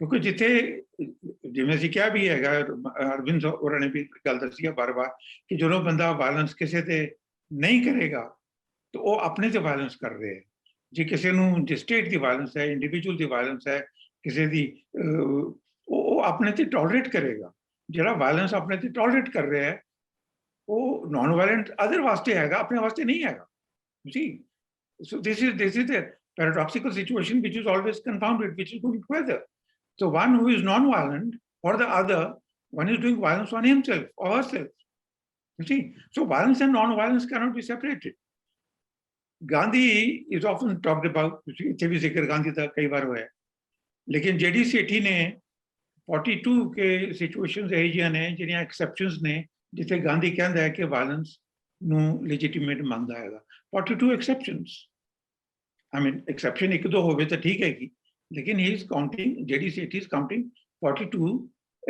42 exceptions ਕਿ ਜਿੱਥੇ ਗਾਂਧੀ ਕਹਿ ਰਿਹਾ ਕਿ ਠੀਕ ਹੈ ਵਾਇਲੈਂਸ ਕਰਨੀ ਚਾਹੀਦੀ ਹੈ ਤੁਹਾਨੂੰ ਕਿਸੇ ਲੜਕੀ ਨੇ ਪੁੱਛਿਆ ਕਿ ਜੀ ਜੇ ਮੈਨੂੰ ਕੋਈ ਬੰਦਾ ਰੇਪ ਕਰਨ ਆ ਜਾਏ ਤਾਂ ਮੈਂ ਕੀ ਕਰਾਂ ਉਹ ਕਹਿੰਦੇ ਬੀਬਾ ਤੇਰੇ ਨੌਂ ਦਿੱਤੇ ਹੋਏ ਨੇ ਤੇਰੇ ਦੰਦ ਦਿੱਤੇ ਹੋਏ ਨੇ ਇਹ ਕਾਹਦੇ ਵਾਸਤੇ ਨੇ you do whatever violence you can do to save yourself.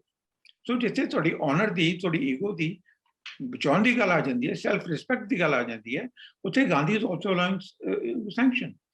Ashok who is considered to be a great king of non-violence preacher of non-violence ਉਹਨੇ ਵੀ ਬਹੁਤ ਸਾਰੀਆਂ ਐਕਸੈਪਸ਼ਨਸ ਜਿਹੜੀਆਂ ਨੇ ਦਿੱਤੀਆਂ ਨੇ ਕਿ ਵੀ ਕਿੱਥੇ ਜਿਹੜੀ ਹੈਗੀ ਸਟੇਟ ਜਿਹੜੀ ਹੈਗੀ ਹੈ ਉਹ ਕਿੱਥੇ ਵਾਇਲੈਂਟ ਕਰੇਗੀ ਵਾਇਲੈਂਟ ਹੋਏਗੀ ਤੇ ਆਪਣੇ ਲੋਕਾਂ ਤੇ ਹੀ ਵਾਇਲੈਂਟ ਕਰੇਗੀ ਤੇ ਟ੍ਰਾਈਬਲ ਲੋਕਾਂ ਤੇ ਜਿਨ੍ਹਾਂ ਨੂੰ ਜਾਂਗਲੀ ਕਹਿੰਦੇ ਨੇ ਉਹਨਾਂ ਤੇ ਵੀ ਵਾਇਲੈਂਸ ਕਰਦੀ ਹੈ ਸੋ ਇਹ ਜਿਹੜਾ ਪ੍ਰੋਬਲਮ ਜਿਹੜੀ ਹੈਗੀ ਵਾਇਲੈਂਸ ਤੇ ਨਾਨ ਵਾਇਲੈਂਸ ਦੀ it's a ancient problem as old as human civilisation and this is becoming rather more and more confounded ਮੈਂ ਜਿਹੜੀ ਗੱਲ ਇਹ ਵੀ ਅਰਵਿੰਦ ਹੋਰੇ ਗੱਲ ਕਰ ਰਹੇ ਸੀਗੇ ਕਿ ਜੀ ਬਾਬੇ ਨਾਨਕ ਨੇ ਆਪਣੀ ਈਗੋ ਨੂੰ ਮਾਰਨਾ ਹਾਉ ਮੈਂ ਮਾਰਨੀ ਹੈ ਯੈਸ ਬਹੁਤ ਜ਼ਰੂਰੀ ਹੈ ਜੇ ਹਾਉ ਮੈਂ ਮਾਰੋਗੇ ਤਾਂ ਹੀ ਤੁਸੀਂ ਲੋਕਾਂ ਨਾਲ ਜੁੜੋਗੇ ਕਿਉਂਕਿ Sikhism is for connecting with people Sikhism is for joining people Sikhism is for consolidating strengthening ਪੰਥ ਤੁਸੀਂ ਉਹਨੂੰ ਜਿਹੜੀ ਖਾਲਸੇ ਦੀ ਜਿਹੜੀ ਬ੍ਰਦਰਹੁੱਡ ਹੈਗਾ ਉਸ ਨੂੰ ਉਹਨੇ ਸਿੱਖੀ ਨੇ ਇਕੱਠਾ ਕਰਨਾ ਹੈਗਾ ਤੇ ਇਹ ਬਿਨਾਂ ਹਾਉ ਮੈਂ ਤੋਂ ਇਕੱਠਾ ਨਹੀਂ ਹੋ ਸਕਦਾ ਹੈ ਸੋ ਹਾਉ ਮੈਂ ਮਾਰਨਾ ਬਹੁਤ ਜ਼ਰੂਰੀ ਹੈ for a modern society, for a new social order which Sikhism is preaching, ਉਹ social order ਨੂੰ ਬਣਾਉਣ ਵਾਸਤੇ ਹਉਮੈ ਮਾਰਨਾ ਬਹੁਤ ਜ਼ਰੂਰੀ ਹੈ ਲੇਕਿਨ ਕੀ ਇਹ ਹਉਮੈ ਮਾਰਨਾ ਜਿਹੜਾ ਹੈਗਾ ਇਹਨੂੰ ਅਸੀਂ can we give it a term of violence ਜੇ ਇਹ violence ਹੈਗੀ ਹੈ ਫਿਰ all civilization is violence Freud says this all civilization is repression so ਜੋ ਸੀ ਇਹ ਤੇ ਈਗੋ ਜਿਹੜੀਆਂ ਨੇ ਉਹਨਾਂ ਨੂੰ ਸੁਪਰ ਈਗੋ ਡੋਮੀਨੇਟ ਕਰਨ ਦੀ ਰਹਿੰਦੀ ਹੈ ਹਮੇਸ਼ਾ ਕੰਟਰੋਲ ਕਰਦੀ ਹੈ super ego And if that is so, if we want to make the violence notion of violence so loose, so then internal violence, as we are calling it, as Arvind-Mandair is calling. So then ਜਿਹੜੀ ਸਾਰੀ civilization ਹੈਗੀ ਹੈ, from eternity, since when we started socializing ourselves, living in a society, ਅਸੀਂ ਇਹ repression ਕਰਦੇ ਰਹੇ ਹਾਂ, ਅਸੀਂ internal violence practice ਕਰਦੇ ਰਹੇ ਹਾਂ, ਔਰ ਸ਼ਾਇਦ ਔਰ ਇਹ ਜਿਹੜੀ probably ਸ਼ਾਇਦ ਇਹ internal violence ਜਿਹੜੀ ਹੈਗੀ ਹੈ, ਇਹੀ ਸ਼ਾਇਦ ਬਾਰ-ਬਾਰ ਕਿਸੇ ਵੇਲੇ ਨਿਕਲ ਕੇ ਸਾਡੇ ਸਾਹਮਣੇ ਖੜੀ ਹੁੰਦੀ ਰਹੀ ਹੈ, ਜਿਹੜੇ ਇੱਕ ਵਿਰਾਟ ਰੂਪ ਜਿਹੜਾ ਅਖਤਿਆਰ ਕਰ ਲੈਂਦੀ ਹੈਗੀ. Maybe, I'm not sure. I do not know. I have also done a bit of studies about 20 years ago. I've been working, ਜਦੋਂ ਮੈਂ ਪੰਜਾਬ ਦੀ ਸਟੱਡੀ ਕਰ ਰਿਹਾ ਸੀਗਾ, ਸਿੱਖਾਂ ਦੀ ਮਿਲੀਟੈਂਸੀ ਦੀ ਗੱਲ ਕਰ ਰਿਹਾ ਸੀਗਾ, ਉਦੋਂ ਮੈਂ ਕੁਝ ਲਿਟਰੇਚਰ ਵਾਇਲੈਂਸ ਤੇ ਪੜ੍ਹਿਆ ਸੀਗਾ, ਤੇ ਉਦੋਂ ਮਤਲਬ ਮੈਨੂੰ ਹਾਲੇ ਤੱਕ ਇਹਦਾ ਸਿਰ ਥੋੜ੍ਹਾ ਨਹੀਂ ਪਤਾ ਲੱਗਿਆ ਵੀ ਵਾਇਲੈਂਸ ਕੀ ਹੋਣੀ ਚਾਹੀਦੀ ਤੇ ਕੀ ਹੈ ਤੇ ਕੀ ਨਹੀਂ ਹੈਗੀ. ਤੁਸੀਂ ਸੋ ਇਹ ਪ੍ਰੋਬਲਮ ਇਹ ਚੀਜ਼ ਹੈਗੀ. ਇੱਕ ਮੰਡੇਰ ਸਾਹਿਬ ਨਾਲ ਮੈਂ ਥੋੜ੍ਹੀ ਜਿਹੀ ਗੱਲ ਸਾਂਝੀ ਕਰਨੀ ਚਾਹੁੰਦਾ, ਇਹ ਕਿ ਸਲਾਹ ਤਾਂ ਨਹੀਂ ਹੈਗੀ, ਮਤਲਬ I am just for consideration, ਕਿ ਤੁਸੀਂ ਜਿਹੜਾ ਵਰਡ ਇਕੋਨਮੀ ਇਸਤੇਮਾਲ ਕੀਤਾ ਹੈ ਨਾ, ਇਕੋਨਮੀ ਆਫ ਵਾਇਲੈਂਸ, ਮੈਨੂੰ ਥੋੜ੍ਹਾ ਜਿਹਾ ਉੱਤੇ ਇਤਰਾਜ਼ ਹੈਗਾ, ਕਿਉਂਕਿ ਜਦੋਂ ਤੁਸੀਂ ਇਕੋਨਮੀ ਦੀ ਆਪਾਂ ਗੱਲ ਕਰਦੇ ਹਾਂ ਨਾ, ਉਦੋਂ ਲਿਬਰਲਿਜ਼ਮ ਤੇ ਕੈਪੀਟਲਿਜ਼ਮ ਉਹਦੇ ਵਿੱਚ ਇਨਵੇਰੀਬਲੀ ਆ ਜਾਂਦੀ ਹੈ, whenever we talk of economy, because in the modern parlance economy means capitalism. Whenever we talk of development, we talk of economic development. ਜਦੋਂ ਸਾਡੀਆਂ ਜਿਹੜੀਆਂ ਨੇਸ਼ਨ ਸਟੇਟਸ ਨੇ ਉਹ ਡਿਵੈਲਪਮੈਂਟ ਦੀ ਗੱਲ ਕਰ ਰਹੀਆਂ ਨੇ, the development for them is not social development, development for them is economic development, and so they always talk about GDP and this thing and that thing. So ਜਦੋਂ ਮੈਂ ਇਹ ਤੁਹਾਨੂੰ ਕਹਿ ਰਿਹਾ ਵੀ ਸ਼ਾਇਦ ਤੁਸੀਂ ਜੇ ਇਸ ਲਫ਼ਜ਼ ਤੋਂ ਗੁਰੇਜ਼ ਕਰੋ, economy of sacrifice, economy of violence, ਤੇ ਮੈਨੂੰ ਲੱਗਦਾ ਵੀ ਸ਼ਾਇਦ ਉਹਦਾ ਕੁਝ ਤੁਸੀਂ ਆਪਸ਼ਨ ਦੂਸਰਾ ਵਰਡ ਕੋ ਸੋਚ ਲਓ ਤੇ ਅੱਛਾ ਲੱਗੇਗਾ. ਇੱਕ ਹੋਰ ਜਿਹੜੀ ਮੈਂ ਛੋਟੀ ਜਿਹੀ ਗੱਲ ਕਹਿ ਰਹਾ, ਤੁਸੀਂ ਈਗੋ ਲਾਸ ਦੀ ਗੱਲ ਕਰ ਰਹੇ ਹੋ, ਹੈ ਨਾ, ਜਦੋਂ ਹਉਮੈ ਅਸੀਂ ਮਾਰਦੇ ਹਾਂ ਨਾ, ਤੇ ਬਾਬੇ ਨੇ ਤੇ ਕਿਹਾ ਹਉਮੈ ਮਾਰੋ, which is annihilation of ego, killing of the ego. ਤੇ ਜੇ ਅਸੀਂ ਇਹਦੇ ਵਿੱਚ ਵਰਡ ਜਿਹੜਾ ਹੈਗਾ ਈਗੋ ਡੈਥ ਮੰਨੀਏ rather than the loss, I think that will be, ਮੈਨੂੰ ਲੱਗਦਾ ਵੀ ਸ਼ਾਇਦ ਉਹ ਜ਼ਿਆਦਾ ਬਿਹਤਰ ਹੋਏਗਾ, ਕਿਉਂਕਿ death means total departure, you see, eternal departure, no chance of meeting again. That is what we mean by death. So when we say ego loss, so then ਸ਼ਾਇਦ ਤੁਹਾਨੂੰ ਇਹ ਲੱਗਦਾ ਫਿਰ ਉਹ ਕੈਪੀਟਲਿਜ਼ਮ ਦੀ vocabulary, ਕੈਪੀਟਲਿਜ਼ਮ ਦੀ terminology, profit loss ਦੀ ਗੱਲ ਆ ਜਾਂਦੀ ਹੈ, ਕਿ ਸਾਨੂੰ ਲੱਗਦਾ ਵੀ ਜੇ ego loss ਹੋ ਗਿਆ ਤੇ ਇਹਦਾ ਮਤਲਬ I'll be able to retrieve this ego sometime, somewhere, somehow. So ਇਸ ਕਰਕੇ ਇਹ ego loss ਜਿਹੜਾ ਹੈਗਾ, I must be looking forward to retrieve that loss. ਤੇ ਜੇ ਅਸੀਂ ਕਹਾਂਗੇ ਵੀ ego death ਹੋ ਗਈ, ਹੈ ਨਾ, ਉਹ ਢੱਠੇ ਖੁੱਚ ਗਈ, ਖਤਮ ਹੋ ਗਈ, ਮਰ ਗਈ, ਮੁੱਕ ਗਈ, ਤੇ ਫਿਰ ਸਾਨੂੰ ਉਹਦੇ ਨਾਲ ਮੁਲਾਕਾਤ ਕਰਨ ਦਾ ਕੋਈ ਇੱਛਾ ਨਹੀਂ ਰਹੇਗੀ, ਕੋਈ ਚਾਂਸ ਨਹੀਂ ਰਹੇਗਾ, ਕੋਈ ਮੌਕਾ ਨਹੀਂ ਮਿਲੇਗਾ. ਸੋ ਮੈਨੂੰ ਲੱਗਦਾ ਵੀ ਜੇ ਦੋ ਟਰਮਸ ਜਿਹੜੀਆਂ ਨੇ ਈਗੋ ਲਾਸ ਦੀ ਤੇ ਇਕੋਨਮੀ ਆਫ ਵਾਇਲੈਂਸ ਦੀ, ਇਹ ਮੈਨੂੰ ਜ਼ਿਆਦਾ ਕੋਈ ਥੋੜ੍ਹਾ ਜਿਹਾ ਇਹ ਜਿਹੜੀ market culture, market society, capitalism, ਇਹ ਟਰਮੀਨੋਲੋਜੀ, ਵੋਕੈਬਲਰੀ ਉਹਨਾਂ ਦੇ ਨਾਲ ਜੁੜ ਜਾਂਦੀ ਹੈ ਜਾ ਕੇ. ਤੋ ਜੇ ਅਸੀਂ ਇਹ ਤੋਂ ਗੁਰੇਜ਼ ਕਰੀਏ ਥੋੜ੍ਹਾ ਜਿਹਾ, ਤੇ ਮੈਨੂੰ ਲੱਗਦਾ ਅੱਛਾ ਹੋਏਗਾ. ਬਾਕੀ ਮੈਂ ਅਰਵਿੰਦ ਸਾਹਿਬ ਨੂੰ ਫਿਰ ਇਹ ਮੁਬਾਰਕਬਾਦ ਦਿੰਦਾ ਕਿ ਉਹਨਾਂ ਨੇ ਇਹ ਪਹਿਲ ਕੀਤੀ ਹੈਗੀ, ਇਹ ਸਿੱਖ ਸਟੱਡੀਜ਼ ਨੂੰ, ਸਿੱਖ ਰਿਲੀਜਨ ਨੂੰ ਦੇਖਣ ਦਾ ਇੱਕ ਤਰੀਕਾ ਦੱਸਿਆ ਹੈਗਾ, ਵਾਇਲੈਂਸ ਨੂੰ ਸਮਝਣ ਦਾ ਤਰੀਕਾ ਹੈਗਾ. ਇਹਨਾਂ 'ਚ ਜਿਹੜੀ ਨਵੀਂ ਕਿਤਾਬ ਆਏਗੀ ਉਹਦੇ ਵਿੱਚ ਜ਼ਿਆਦਾ ਡਿਟੇਲਸ ਨਾਲ ਗੱਲਾਂ ਕੀਤੀਆਂ ਹੋਣਗੀਆਂ, 30,000 ਵਰਡ ਦੀ ਲਿਮਿਟ ਨਹੀਂ ਹੋਏਗੀ, ਤਾਂ we would be able to learn more from them. Thank you. ਮੈਨੂੰ ਲੱਗਿਆ ਕਿ I will be the odd one, ਕਿਉਂਕਿ ਮੈਂ ਨਾ ਤਾਂ ਸਿੱਖ ਸਟੱਡੀਜ਼ ਦਾ ਸਟੂਡੈਂਟ ਹੈਗਾ ਔਰ ਨਾ ਹੀ ਜਿਹੜਾ ਹੈਗਾ ਉਹ ਫਿਲਾਸਫੀ ਦਾ, ਤੇ ਪਰ ਜਦੋਂ ਉਹਨਾਂ ਨੇ ਮੈਨੂੰ ਕਿਹਾ ਕਿ ਅਸੀਂ ਇਹਦੇ ਨਾਲ ਅੰਗੇਜ ਕਰਨਾ ਕਿਸੇ ਨਾ ਕਿਸੇ ਤਰ੍ਹਾਂ ਦੇ ਨਾਲ ਜਿਹੜਾ ਹੈਗਾ, ਤੇ being a student of literature ਮੈਂ ਕਿੱਦਾਂ ਇਸ ਨੂੰ ਦੇਖ ਸਕਦਾ ਜਿਹੜਾ ਹੈ, ਤੇ ਤੁਸੀਂ ਉਸ ਦਾ ਕੋਸ਼ਿਸ਼ ਕਰੋ. ਤੋ ਮੈਂ ਬੇਸਿਕਲੀ ਜਿਹੜੀ ਮੇਰੀ ਥੋੜ੍ਹੀ ਬਹੁਤ ਇਹਦੇ ਬਾਰੇ ਟਿੱਪਣੀ ਹੈ ਇਸ ਗੱਲਬਾਤ ਬਾਰੇ, ਉਹ ਇੱਕ ਤਰ੍ਹਾਂ ਦੀ ਐਮੇਚਿਓਰ ਕਿਸਮ ਦੀ ਜਿਹੜੀ ਹੈਗੀ ਆ ਮੇਰੀ ਅੰਡਰਸਟੈਂਡਿੰਗ ਬਣੀ ਹੈ ਇਸ ਕਿਤਾਬ ਬਾਰੇ, ਉਸ ਰੂਪ ਦੇ ਵਿੱਚ ਹੀ ਆ. ਤੇ ਐਮੇਚਿਓਰ ਨੂੰ ਮੈਂ ਬੇਸਿਕਲੀ ਜਿਹੜਾ ਹੈਗਾ ਉਹ ਜੇ ਇਹਦੀ ਐਟਮੋਲੋਜੀ ਨੂੰ ਦੇਖੀਏ ਤਾਂ ਇਹ ਕਿਸ ਤਰ੍ਹਾਂ ਦੇ ਨਾਲ ਆ ਕਿ ਬਿਨਾਂ ਪੇਸ਼ੇਵਰ ਹੋਇਆ ਜਿਹੜਾ ਹੈਗਾ ਸ਼ੌਕੀਆ ਤੌਰ ਦੇ ਉੱਤੇ ਜਿਹੜਾ ਹੈ ਇਸ ਨੂੰ ਮੰਨਿਆ ਜਾਂਦਾ, ਤੇ ਨਾਲ ਹੀ ਨਾਲ ਇਸ ਨੂੰ ਪਿਆਰ ਕਰਨ ਦੇ ਅਰਥਾਂ ਦੇ ਵਿੱਚ ਵੀ ਐਮੇਚਿਓਰ ਨੂੰ ਦੇਖਿਆ ਜਾਂਦਾ ਹੈ. ਸੋ ਕਿਉਂਕਿ ਅਸੀਂ ਪੰਜਾਬ ਨਾਲ, ਸਿੱਖੀ ਨਾਲ ਕਿਸ ਤਰ੍ਹਾਂ ਨਾਲ ਅੰਗੇਜ ਕਰਦੇ ਹੈਗੇ ਹਾਂ, ਤੇ ਉਸ ਅੰਗੇਜਮੈਂਟ ਦੇ ਵਿੱਚੋਂ ਮੈਨੂੰ ਲੱਗਦਾ ਕਿ ਸਾਨੂੰ ਆਪਣੀ ਗੱਲ ਆਪਣੇ ਆਪਣੇ ਤਰੀਕੇ ਦੇ ਨਾਲ ਕਹਿਣੀ ਚਾਹੀਦੀ ਆ. ਸੋ ਕਿਉਂਕਿ ਮੈਂ ਮੰਡੇਰ ਹੋਣਾ ਦੀਆਂ ਜਿਹੜੀਆਂ ਪਹਿਲੀਆਂ ਲਿਖਤਾਂ ਨੇ ਉਹ ਥੋੜ੍ਹੀਆਂ ਬਹੁਤ ਉਹਨਾਂ ਨਾਲ ਵੀ ਮੇਰਾ ਵਾਬਸਤਾ ਰਿਹਾ ਹੈਗਾ, ਔਰ ਜਦੋਂ ਵੀ ਮੈਨੂੰ ਲੱਗਦਾ ਹੈ ਕਿ ਸਿੱਖ ਸਟੱਡੀਜ਼ ਬਾਰੇ ਮੇਰੀ ਜਿਹੜੀ ਵੀ ਥੋੜ੍ਹੀ ਬਹੁਤ ਜਾਣਕਾਰੀ ਹੈਗੀ ਆ, ਉਹ ਦੋ ਕਿਤਾਬਾਂ 'ਚ ਉਹਦਾ ਵੱਡਾ ਜਿਹੜਾ ਹੈ ਉਹਨਾਂ ਦਾ ਹੱਥ ਹੈਗਾ। ਇੱਕ ਹਰਜੋਤ ਓਬਰਾਏ ਹੋਣਾ ਦੀ ਕਿਤਾਬ ਜਿਹੜੀ ਸੀਗੀ ਦ ਕੰਸਟਰਕਸ਼ਨ ਆਫ ਰਿਲੀਜੀਅਸ ਬਾਉਂਡਰੀਜ਼, ਤੇ ਦੂਸਰੀ ਜਿਹੜੀ ਇਹਨਾਂ ਦੀ ਪਹਿਲੀ ਕਿਤਾਬ ਸੀਗੀ ਜਿਹੜੀ ਹੈਗੀ ਆ religion and the ਸਪੈਕਟਰ of the West.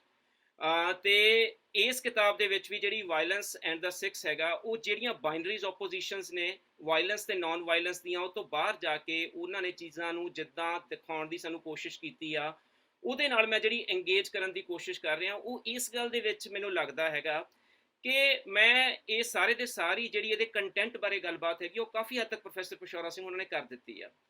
ਮੈਨੂੰ ਜਿਹੜਾ ਲੱਗਦਾ ਹੈਗਾ ਕਿ ਕੁਝ ਮੈਥਡੋਲੋਜੀਕਲ ਐਸਪੈਕਟ ਤੋਂ ਮੈਂ ਥੋੜੀ ਜਿਹੀ ਗੱਲ ਇਹਦੇ ਬਾਰੇ ਰੱਖਣਾ ਚਾਹੁੰਦਾ, ਔਰ ਮੇਰੇ ਕੁਝ ਉਹਦੇ ਨਾਲ ਸੰਬੰਧਿਤ ਸਵਾਲ ਨੇ, ਮੇਰੀ ਜਿਗਿਆਸਾ ਹੀ ਸਮਝ ਲਈ ਜਾਵੇ ਇਸ ਨੂੰ, ਔਰ ਉਸ ਜਿਗਿਆਸਾ ਨੂੰ ਮੈਂ ਚਾਹੁੰਦਾ ਕਿ ਪ੍ਰੋਫੈਸਰ ਮੰਡੇਰ ਹੈਗਾ ਉਹ ਉਹਨਾਂ ਨੂੰ ਉਹ ਇਹਦਾ ਰਿਪਲਾਈ ਕਰਨਗੇ ਜਿਹੜਾ ਹੈਗਾ। ਤੋ ਬੁਨਿਆਦੀ ਤੌਰ ਦੇ ਉੱਤੇ ਜਦੋਂ ਮੈਂ ਕਿਤਾਬ ਪੜ੍ਹ ਰਿਹਾ ਸੀ ਤੇ ਨਾਲ ਫਿਰ ਮੈਂ ਜਜੇਕ ਦੀ ਕਿਤਾਬ ਜਿਹੜੀ ਹੈਗੀ ਆ ਸਿਕਸ ਸਾਈਡ ਰਿਫਲੈਕਸ਼ਨ ਵੀ ਦੁਬਾਰਾ ਦੇਖਣੀ ਸ਼ੁਰੂ ਕੀਤੀ ਜਿਹੜੀ ਹੈਗੀ ਆ, ਤੇ ਉਹਦੇ ਵਿੱਚ ਉਹ ਜਿਹੜਾ ਬੁਨਿਆਦੀ ਸਵਾਲ ਪੈਦਾ ਕਰਦਾ, ਉਹ ਕੀ ਕੁਐਸਚਨ ਜਿਹੜਾ ਉਹਦਾ ਹੈਗਾ, ਉਹ ਕਾਫੀ ਹੱਦ ਤੱਕ ਪ੍ਰੋਫੈਸਰ ਮੰਡੇਰ ਹੋਣਾ ਦਾ ਵੀ ਕੀ ਕੁਐਸਚਨ, ਹਾਲਾਂਕਿ ਦੋਨਾਂ ਦੇ ਬਿਲਕੁਲ ਵੱਖੋ ਵੱਖਰੇ ਕੰਟੈਕਸਟ ਹੈਗੇ ਨੇ। ਉਹਨੂੰ ਮੈਂ ਕੋਟ ਕਰਦਾ, the key question of course is what kind of description is intended here. Surely it is not a realistic description of the situation.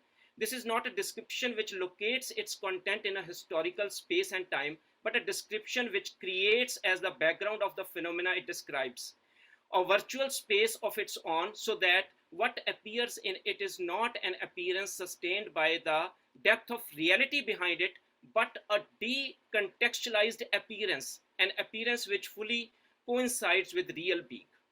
तो लिहाजा ये किताब भी ਜਿਹੜੀ ਹੈਗੀ ਆ ਡੀਕੰਟੈਕਸਚੁਅਲਾਈਜ਼ ਕਰ ਦਿੱਤੇ ਗਏ ਜਿਹੜੇ ਅਕਾਲ ਸੈਂਟਰਡ ਵਾਇਲੈਂਸ ਜਾਂ ਜਿਹਨੂੰ ਸੋਵਰਨ ਵਾਇਲੈਂਸ ਉਹਨਾਂ ਨੇ ਕਿਹਾ ਜਿਹੜਾ ਹੈਗਾ, ਉਹਨੂੰ ਪੜ੍ਹ ਚ ਲਿਆਉਂਦੀ ਆ, ਔਰ ਜਿਹਦੇ ਬਾਰੇ ਕਿਸੇ ਸਮੇਂ ਦੇ ਵਿੱਚ ਪ੍ਰੋਫੈਸਰ ਪੂਰਨ ਸਿੰਘ ਨੇ ਇੱਕ ਟਰਮ ਜਿਹੜੀ ਹੈਗੀ ਸਿਕਸ ਸਪਿਰਿਟ ਦੇ ਨਾਲ ਉਹਨੂੰ ਦੇਖਣ ਦੀ ਕੋਸ਼ਿਸ਼ ਕੀਤੀ ਸੀ, ਕਿਉਂਕਿ ਉਹਨਾਂ ਦੀਆਂ ਸਾਰੀਆਂ ਕਿਤਾਬਾਂ ਤੁਸੀਂ ਦੇਖੋਗੇ the spirit of oriental poetry, the spirit of the Sikhs, the spirit of born people, ਉਹਦੇ ਵਿੱਚ ਉਹ ਸਪਿਰਿਟ ਨੂੰ ਜਿੱਦਾਂ ਡਿਫਾਈਨ ਕਰਨ ਦੀ ਕੋਸ਼ਿਸ਼ ਕਰਦੇ ਆ। ਮੈਂ ਉਸ ਲੰਮੀ ਚੌੜੀ ਬਹਿਸ ਦੇ ਵਿੱਚ ਨਹੀਂ ਪਾਵਾਂਗਾ, ਪਰ ਮੈਨੂੰ ਇਹ ਲੱਗਦਾ ਹੈਗਾ ਕਿ ਕੁਝ ਮੈਥਡੋਲੋਜੀਕਲ ਪਰਸਪੈਕਟਿਵ ਦੇ ਵਿੱਚ ਜਦੋਂ ਵਾਇਲੈਂਸ ਨੂੰ ਅਸੀਂ ਇਸ ਤਰ੍ਹਾਂ ਦੇਖਦੇ ਹਾਂ, ਉਹਦੇ ਕੁਝ ਨਾ ਕੁਝ ਜਨਰਲਾਈਜ਼ ਹੋਣ ਦੇ ਕੁਝ ਨਾ ਕੁਝ ਜਿਹੜੇ ਹੈਗੇ ਨੇ ਉਹ ਵੀ ਨਾਲ ਸਾਨੂੰ ਧਿਆਨ 'ਚ ਰੱਖਣੇ ਪੈਣਗੇ। ਔਰ ਉਹਦੇ ਬਾਰੇ ਜਿਹੜੀ ਮੈਂ ਗੱਲ ਕਰਨੀ ਆ ਉਹ ਇਸ ਤਰ੍ਹਾਂ ਕਰਨੀ ਹੈਗੀ ਆ ਕਿ ਇੱਕ ਐਡਵਰਡ ਸਾਈਡ ਦਾ ਐਸੇ ਹੈਗਾ the word the text and the critic ਦੇ ਵਿੱਚ, ਜਿਹਦਾ ਨਾਂ ਹੈ ਟਰੈਵਲਿੰਗ ਥਿਊਰੀ। ਟਰੈਵਲਿੰਗ ਥਿਊਰੀ ਦੇ ਵਿੱਚ ਉਹ ਕਹਿੰਦਾ, ਉਹਦੀ ਫਾਰਮੂਲੇਸ਼ਨ ਇਹ ਹੈਗੀ ਆ ਕਿ ਮਨੁੱਖਾਂ ਵਾਂਗ ਸਿਧਾਂਤ ਦੀ ਵੀ ਰਹਿਤਲ ਹੁੰਦੀ ਆ, ਔਰ ਜਦੋਂ ਕਿਸੇ ਸਿਧਾਂਤ ਨੂੰ ਉਹਦੀ ਰਹਿਤਲ ਤੋਂ ਤੋੜ ਕੇ ਇੱਕ ਨਵੀਂ ਥਾਂ ਦੇ ਉੱਤੇ ਇਨਵਾਈਬਡ ਕੀਤਾ ਜਾਂਦਾ ਹੈ, ਤੇ ਉਹ ਸਿਧਾਂਤ ਉੱਥੋਂ ਦੀ ਰਹਿਤਲ ਦੇ ਅਨੁਸਾਰ ਹੀ ਹੋ ਜਾਂਦਾ ਹੈ। ਉਹਦੇ 'ਚੋਂ ਜਾਰਜ ਲੁਕਾਚ ਦਾ ਜਿਹੜਾ ਰੇਫਿਕੇਸ਼ਨ ਦਾ ਕੰਸੈਪਟ ਹੈਗਾ, ਜਿਹੜਾ ਮਾਰਕਸ ਦੇ ਫੈਟਿਸ਼ਿਜ਼ਮ ਤੋਂ ਬਣਿਆ ਜਿਹੜਾ ਹੈ, ਉਹਨੂੰ ਡਿਫਾਈਨ ਕਰਦਾ ਤੇ ਦੱਸਦਾ ਕਿ ਕਿੱਦਾਂ ਕੈਪੀਟਲਿਜ਼ਮ ਨੇ ਕਿਰਤ ਨੂੰ ਜਿਣਸ ਦੇ ਵਿੱਚ ਕਨਵਰਟ ਕਰ ਦਿੱਤਾ। ਪਰ ਇਸੇ ਥਿਓਰੈਟੀਕਲ ਐਸਪੈਕਟ ਨੂੰ ਜਦੋਂ ਲੂਇਸ ਗੋਲਡਮਾਨ ਜਿਹੜਾ ਹੈਗਾ ਆਪਣੀ ਰਾਈਟਿੰਗ ਦੇ ਵਿੱਚ ਲੈ ਕੇ ਆਉਂਦਾ, ਤਾਂ ਉਹਨੂੰ ਫ੍ਰੈਂਚ ਰਾਈਟਰ ਜਿਹੜੇ ਉਸ ਸਮੇਂ ਦੇ ਕ੍ਰੀਏਟਿਵ ਰਾਈਟਰਸ ਨੇ ਉਹਨਾਂ ਤੱਕ ਸੀਮਿਤ ਕਰ ਦਿੰਦਾ, ਉਹਨਾਂ ਦੀਆਂ ਕ੍ਰੀਏਟਿਵ ਰਾਈਟਿੰਗਸ ਤੱਕ, ਪਾਸਕਲ ਤੇ ਰੈਸਿਨ ਵਗੈਰਾ ਤੱਕ ਜਿਹੜਾ ਹੈਗਾ।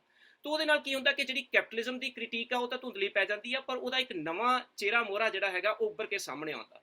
ਇਸੇ ਤਰ੍ਹਾਂ ਇਸ ਲੇਖ ਦੇ ਵਿੱਚ ਉਹਨੇ ਫੂਕੋ ਦਾ ਜ਼ਿਕਰ ਕੀਤਾ ਹੈਗਾ ਕਿ ਫੂਕੋ ਦੀਆਂ ਜਿੰਨੀਆਂ ਵੀ ਲਿਖਤਾਂ ਨੇ, ਚਾਹੇ ਉਹ ਪਾਗਲਪਨ ਬਾਰੇ ਨੇ, ਚਾਹੇ ਸੈਕਸੁਅਲਿਟੀ ਬਾਰੇ ਹੈਗੀਆਂ ਨੇ, ਤੇ ਚਾਹੇ ਪਾਵਰ ਨੌਲੇਜ ਬਾਰੇ ਨੇ, ਉਹ ਬੁਨਿਆਦੀ ਤੌਰ ਦੇ ਉੱਤੇ ਉਹ ਲਿਖਤਾਂ ਜਿਹੜੀਆਂ ਹੈਗੀਆਂ ਨੇ ਫ੍ਰੈਂਚ ਜਿਹੜੀ ਰਹਿਤਲ ਹੈ ਜਾਂ ਵਰਡਲੀਨੈਸ ਹੈ ਉਹਦੇ ਨਾਲ ਡੀਪਲੀ ਇਨਵਾਈਬਡ ਹੈਗੀਆਂ ਨੇ। ਪਰ ਜਦੋਂ ਸਾਊਥ ਏਸ਼ੀਅਨ ਜਾਂ ਲੈਟਿਨ ਅਮਰੀਕਾ ਦੇ ਥਿੰਕਰ ਜਿਹੜੇ ਹੈਗੇ ਆ ਉਹਨਾਂ ਨੂੰ ਆਪਣੇ ਰਹਿਤਲ ਦੇ ਨਾਲ ਜੋੜਦੇ ਹੈਗੇ ਆ, ਤਾਂ ਉਹ ਆਪਣੇ ਖਿੱਤੇ ਨਾਲ ਉਹਨਾਂ ਨੂੰ ਇੱਕ ਵੱਖਰੇ ਤਰ੍ਹਾਂ ਦੇ ਨਾਲ ਉਸ ਹਿਸਟੋਰੀਸਿਟੀ ਤੋਂ ਤੋੜ ਕੇ ਇੱਕ ਵੱਖਰੇ ਤਰ੍ਹਾਂ ਦਾ ਕੰਸੈਪਟ ਜਿਹੜਾ ਹੈਗਾ ਉਹ ਫਾਰਮੂਲੇਟ ਕਰਦੇ ਆ।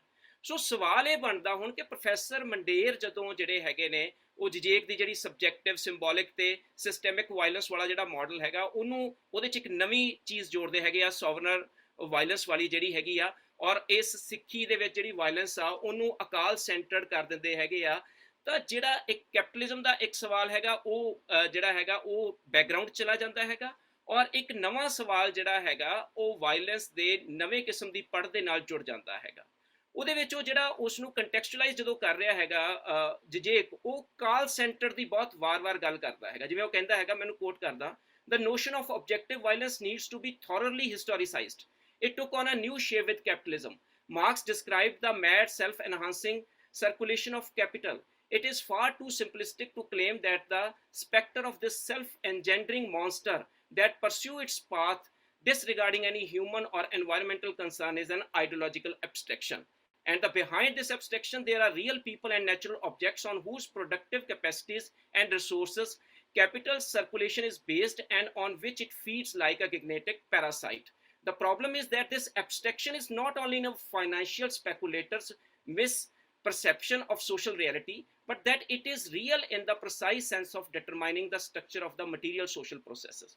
So सवाल ये है बुनियादी तौर के उत्ते कि जदों इस आलमी पूंजी तो तोड़ के लिबरल सैकुलर स्पेस तक इस मॉडल ਨੂੰ ਲਿਆਂਦਾ ਜਾਂਦਾ ਹੈਗਾ ਔਰ ਜਿਸ ਤਰ੍ਹਾਂ ਦੇ ਆਰਗੂਮੈਂਟ ਰੱਖਦੇ ਆ ਕਿ ਇਹਦੇ ਵਿੱਚ ਜਰਨਲਾਈਜੇਸ਼ਨ ਦੀ ਸੰਭਾਵਨਾ ਕਿੰਨੀ ਵੱਧ ਜਾਂਦੀ ਹੈ ਫॉर ਐਗਜ਼ਾਮਪਲ ਕਿ ਜਦੋਂ ਅਸੀਂ ਇਹਨੂੰ ਸਾਊਥ ਏਸ਼ੀਆ ਦੇ ਅਲੱਗ-ਅਲੱਗ ਧਾਰਮਿਕ ਫਿਰਕਿਆਂ ਨਾਲ ਜੋੜ ਕੇ ਦੇਖੀਏ ਤਾਂ ਕੀ ਇਹ ਗੱਲਾਂ ਸਹਿਜੇ ਹੀ ਨਹੀਂ ਦੁਹਰਾਈਆਂ ਜਾ ਸਕਣਗੀਆਂ ਫॉर ਐਗਜ਼ਾਮਪਲ ਕਿ ਇਸਲਾਮ 'ਚ ਜਹਾਦ ਨੂੰ ਨਫਸ ਨਾਲ ਜੋੜ ਦਈਏ ਤੇ ਮੁਜਾਹਿਦ ਤੇ ਤਾਲਿਬਾਨ ਦੇ ਜਿਹੜੇ ਹੈਗੇ ਨੇ ਉਹ ਲਿਟਰਲ ਮੀਨਿੰਗ ਤੇ ਉਹਦੀ ਉਸ ਤਰ੍ਹਾਂ ਦੀ ਐਟੀਮੋਲੋਜੀ ਨੂੰ ਲੈ ਕੇ ਆਈਏ ਔਰ ਉਹਦੇ ਨਾਲ ਫਿਰ ਜਿਹੜੀ ਹੈਗੀ ਆ ਇੱਕ ਸੋਵਰਨਰ ਹਿੰਸਾ ਕੀ ਉਹਦੇ ਨਾਲ ਜੋੜੀ ਜਾ ਸਕਦੀ ਹੈਗੀ ਆ ਇਸੇ ਤਰ੍ਹਾਂ ਨਾਲ ਜ਼ੈਨ ਸਾਧਕ ਜਿਹੜੇ ਹੈਗੇ ਨੇ ਉਹ ਮਾਰਸ਼ਲ ਆਰਟਸ ਨੂੰ ਕਿਸ ਤਰ੍ਹਾਂ ਦੇ ਨਾਲ ਆਪਣੇ ਆਪ ਨਾਲ ਜੋੜਦੇ ਹੈਗੇ ਆ ਔਰ ਇਸੇ ਤਰ੍ਹਾਂ ਦੇ ਨਾਲ ਬਹੁਤ ਸਾਰਿਆਂ ਨੇ ਮਹਾਭਾਰਤ ਦੀ ਇਹ ਕੰਟੈਕਸਟਲਾਈਜ਼ ਕੀਤਾ ਹੈਗਾ ਕਿ ਮਹਾਭਾਰਤ ਜਿਹੜੀ ਹੈਗੀ ਉਹ ਬੇਸਿਕਲੀ ਉਹ ਮਾਈਂਡ ਦੇ ਸੈਟਅਪ ਦੇ ਉੱਤੇ ਖੇਡੀ ਜਾਣ ਵਾਲੀ ਗੇਮ ਹੈਗੀ ਆ ਜਿਹੜਾ ਕਿ ਸਾਈਕੋਲੋਜੀਕਲ ਹੈ ਬੇਸਿਕਲੀ ਜਿਸ ਨੂੰ ਪੋਲੀਟੀਕਲ ਤੇ ਸੋਸ਼ਲ ਜਿਹੜਾ ਹੈਗਾ ਉਹ ਕੰਸਟਰਕਟ ਕੀਤਾ ਗਿਆ ਹੈਗਾ ਸੋ ਇੱਕ ਤਾਂ ਇਹ ਸਵਾਲ ਜਿਹੜਾ ਹੈਗਾ ਕਿ ਜਿਵੇਂ ਫ੍ਰੈਡਰਿਕ ਜੇਮਸਨ ਕਹਿੰਦਾ ਹੈਗਾ ਕਿ third world national allegories that story of the private individual destiny is always an allegory of the embattled situation of the public third world culture and society. In a national allegory, the personal is the national. ਹੁਣ ਮੈਂ ਦੋ examples ਦੇਵਾਂਗਾ ਕੋਟ ਕਰੂੰਗਾ ਮੰਡੇਰ ਉਹਨਾਂ ਦੀ ਕਿਤਾਬ ਦੇ ਵਿੱਚੋਂ ਇੱਕੋ ਹੀ ਕਰੂੰਗਾ ਚਲੋ ਮੈਂ ਹੁਣ ਟਾਈਮ ਥੋੜਾ ਬਹੁਤ ਉਹਦੇ ਵਿੱਚੋਂ ਮੈਂ ਕੋਟ ਕਰਦਾ both men were asked to choose a certain kind of life by the state which they both refused. In other words, they made a choice to not simply die but to die to the world. No doubt ये गल जी हैगी उन्होंने दो जोड़े शहीद हुए गुरु साहबान है गुरु अर्जन देव जी ते गुरु तेग बहादुर जी के हवाले नाल कीती आ पर जे सूफी कंटैक्स दे विच इस नूं देखिया जावे तां मैनूं लगदा सहजे ही मंसूर ते सरमद नूं भी तुसीं इत्थे जिहड़ा हैगा ओह फिट करके देख सकते हैगे हो कि ये पॉसिबल हैगा कि ये सारी जनरलाइजेशन थर्ड वर्ल्ड जिहड़ी हैगी आ ओह एलेगोरिकल सिचुएशन जिहड़ी हैगी आ उहदे नाल जा जुड़दी हैगी आ है ना इसी तरह वो एक थां ते लिखते हैं he used self sacrifice to challenge the moral authority of kings and administrator who deployed physical violence to stake their claim to power and dominion over others और किसी भी लिबरल सैकुलर ਨੂੰ ਤੁਸੀਂ ਇਹ ਲਾਈਨ ਪੜਾਓਗੇ ਹੀ ਨੂੰ ਬਿਨਾ ਕੋਟ ਕੀਤੇ ਆ ਤਾਂ ਸ਼ਾਇਦ ਮਹਾਤਮਾ ਗਾਂਧੀ ਦਾ ਨਾਮ ਜਿਹੜਾ ਹੈਗਾ ਉਹ ਲੈ ਦਵੇ ਜਿਹੜਾ ਹੈ ਸੋ ਇਹ ਮੈਨੂੰ ਲੱਗਦਾ ਹੈਗਾ ਕਿ ਇਸ ਜਨਰਲਾਈਜੇਸ਼ਨ ਦੇ ਨੁਕਤੇ ਤੋਂ ਇੱਕ ਤਾਂ ਜਿਹੜਾ ਦੇਖਣ ਦੀ ਜ਼ਰੂਰਤ दूसरा एक ये हैगा कि सैल्फ वायलेंस की भी बड़ी लंबी परंपरा हिंदुस्तान के जोड़े मत है उन्होंने रही हैगी आ जैनिया के बहुत लंबी हैगी आ कि वालों को पट्टन तो लैके शरीर को कष्ट देने तक की जी हैगी आ और इस तरह के नाल क्रिश्चियनिटी भी डिवाइन वायलेंस की गल होंदी हैगी आ और ईवन जिहड़ा हैगा जोग मत दे विच भी जिहड़ा हैगा अघोरी संतां दी असीं देख सकते हैगे आ तो किन्ने ही मत मतांतर हैगे आ जिन्हां दे विच एक खास किस्म की वायलेंस वो है ईगो के खिलाफ ही आ लेकिन वो हुंदा की है कि वो किद्दां अपनी बॉडली रिप्रजेंटेशन तक जिहड़ी हैगी आ सीमित हो जाती है ये भी एक सवाल बनता हैगा कि किद्दां असीं इस सैल्फ वायलेंस नूं इस सॉवरनर वायलेंस तो अलहदा कर सकते हैगे सो ये मेरी ऑब्जरवेशन सीगियां सो बुनियादी तौर के उत्ते मेरी गलबात मैनूं नहीं पता कि कितनी रैलेवेंट हैगी है इस गलबात दे विच पर ये मेरे मन च सवाल सीगे ते मैं चाहुंदा सीगा कि ये सवाल तुहाडे तो पुछे जाण ते इसे बाबत मैनूं लग्गिया कि गल होनी चाहिए शुक्रिया सब नूं प्यार भरी सत श्री अकाल आ रही है जी आवाज हाँ जी आ रही है जी हाँ जी बहुत बहुत शुक्रिया प्रोफेसर अरविंद वाइस चांसलर साहब ते डॉक्टर गुरमुख सिंह ते मंडेर साहब ते होर सारे विद्वान doctor पशौरा Singh ji doctor Yadvinder doctor बीरिंदरपाल Singh सब दा ते तुहाडा भी बहुत बहुत धन्नवाद मैं ਤਾਂ ਸਿਰਫ ਜੇ ਤੁਸੀਂ ਸਮਝੋ ਕਿ ਇੱਕ ਨਾਵਲਕਾਰ ਦੇ ਤੌਰ ਤੇ ਬੈਠਾ ਉਹਨਾਂ ਲੋਕਾਂ ਨੂੰ ਸੁਣਨ ਲਈ ਜਿਨ੍ਹਾਂ ਨੂੰ ਸੁਣਨ ਤੋਂ ਬਾਅਦ ਕੋਈ ਕ੍ਰੀਏਟਿਵ ਬੰਦਾ ਆਪਣੀ ਕ੍ਰੀਏਸ਼ਨ ਦੀ ਗਹਿਰਾਈਆਂ ਨੂੰ ਤਲਾਸ਼ਦਾ ਹੈ ਜਦੋਂ ਕਿਸੇ ਇਤਿਹਾਸਕਾਰ ਨੂੰ ਸੁਣਦਾ ਹੈ ਜਾਂ ਕਿਸੇ ਵੱਡੇ ਬੰਦੇ ਨੂੰ ਸੁਣਦਾ ਹੈ ਬਹੁਤ ਹੀ ਮਤਲਬ ਅਹਿਮ ਹੈ ਇਹ ਕਿਸੇ ਲੇਖਕ ਵਾਸਤੇ ਤੇ ਪੰਜਾਬੀ ਲੇਖਕਾਂ ਦੇ ਵਿੱਚ ਇਹ ਬਹੁਤ ਘਾਟ ਹੈ ਕਿ ਅਸੀਂ ਕਿਸੇ ਵੱਡੇ ਇਤਿਹਾਸਕਾਰ ਨਾਲ, ਕਿਸੇ ਵੱਡੇ ਚਿੰਤਕ ਨਾਲ, ਕਿਸੇ ਵੱਡੇ ਇਕਨੋਮਿਕਸ ਦੇ ਮਾਹਰ ਬੰਦੇ ਨਾਲ ਬਹੁਤ ਘੱਟ ਸੰਵਾਦ ਕਰਦੇ ਹਾਂ। ਤੇ ਥੋੜੇ ਸਮੇਂ ਤੋਂ ਮੈਨੂੰ ਇਹ ਅਹਿਸਾਸ ਹੋਇਆ ਕਿ ਮੈਨੂੰ ਜ਼ਰੂਰ ਇਹਨਾਂ ਦੇ ਕੋਲ ਬੈਠਣਾ ਚਾਹੀਦਾ, ਇਹਨਾਂ ਤੋਂ ਵੇਰਵੇ, ਇਹਨਾਂ ਤੋਂ ਜਾਣਕਾਰੀਆਂ ਮਤਲਬ ਇਹਨਾਂ ਤੋਂ ਸਿੱਖਣੀਆਂ ਚਾਹੀਦੀਆਂ, ਤਾਂ ਜੋ ਜਦੋਂ ਮੈਂ ਦੁਬਾਰਾ ਵਾਪਸ ਆਪਣੇ ਸਾਹਿਤਕ ਉਹਦੇ ਚ ਆਵਾਂ, ਮੂਡ ਵਿੱਚ ਆਵਾਂ ਜਾਂ ਕ੍ਰੀਏਸ਼ਨ ਵਿੱਚ ਆਵਾਂ, ਤਾਂ ਇਹ ਸਾਰੇ ਜਜ਼ਬੇ, ਇਹ ਸਾਰੇ ਮੇਰੇ ਨਾਲ ਰਹਿਣ। ਤੇ ਇੱਕ ਜਾਣਕਾਰੀ ਦੇ ਤੌਰ ਤੇ ਅੱਜ ਵੀ ਮੇਰੇ ਵਾਸਤੇ ਬਹੁਤ ਹੀ ਸੁਭਾਗਾ ਦਿਨ ਹੈ ਕਿ ਮੈਂ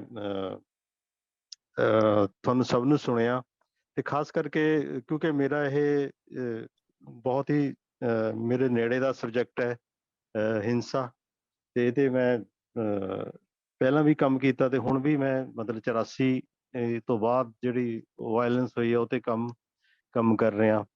ਤੇ ਇਹ ਅੱਜ ਦੀ ਸਾਰੀ ਡਿਸਕਸ਼ਨ ਜਿਹੜੀ ਸੀ ਉਹ ਮੇਰੇ ਵਾਸਤੇ ਬਹੁਤ ਹੀ ਮਤਲਬ ਲਾਹੇਵੰਦ ਮਤਲਬ ਰਹੀ।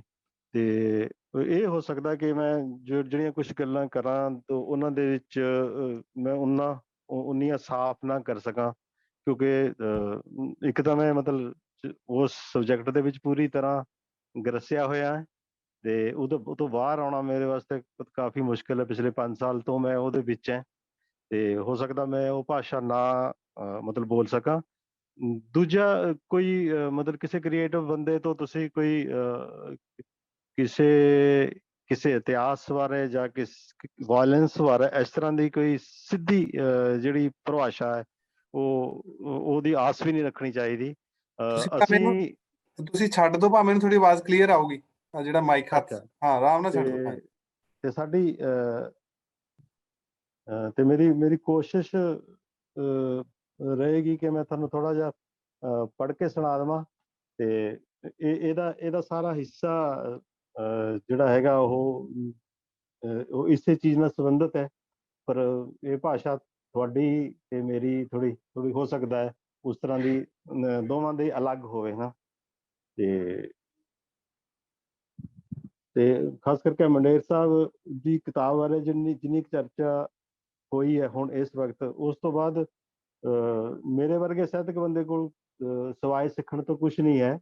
ਇਸ ਕਰਕੇ ਸਾਰੇ ਵਿਦਵਾਨਾਂ ਦਾ ਮੈਂ ਮਤਲਬ ਇਸ ਗੱਲੋਂ ਵੀ ਧੰਨਵਾਦ ਕਰਦਾ ਕਿ ਇਹ ਜਿਹੜਾ ਕੁਛ ਮੈਂ ਕਹਿ ਰਿਹਾ ਇਹ ਸਿਰਫ ਮੇਰੇ ਆਪਣੇ ਵਿਚਾਰ ਹੈ। ਖਾਸ ਕਰਕੇ ਹਿੰਸਾ ਬਾਰੇ ਜਿਹੜੇ ਮੇਰੇ ਅਨੁਭਵ ਹੈ, ਖਾਸ ਕਰਕੇ ਪੰਜਾਬ ਦੇ ਵਿੱਚ ਜੋ ਕੁਛ ਵੀ ਹੁਣ ਤੱਕ ਹੋਇਆ, ਜਿਹਦਾ ਸੰਬੰਧ ਵਾਇਲੈਂਸ ਨਾਲ ਹੈ, ਉਹਦੇ ਬਾਰੇ ਮੇਰੇ ਜਿਹੜੇ ਅਨੁਭਵ ਹੈ। ਇੱਕ ਨਾਵਲਕਾਰ ਕਿਵੇਂ ਉਹਨਾਂ ਅਨੁਭਵਾਂ ਵਿੱਚੋਂ ਲੰਘਦਾ, ਉਹਨਾਂ ਦੇ ਕੁਝ ਹਿੱਸੇ ਹੈ ਜਿਹੜੇ ਮੈਂ ਥੋੜੇ ਤੁਹਾਨੂੰ ਪੜ੍ਹ ਕੇ ਸੁਣਾ ਦਿੰਦਾ ਜਿੰਨਾ ਟਾਈਮ ਹੈਗਾ ਨਾ।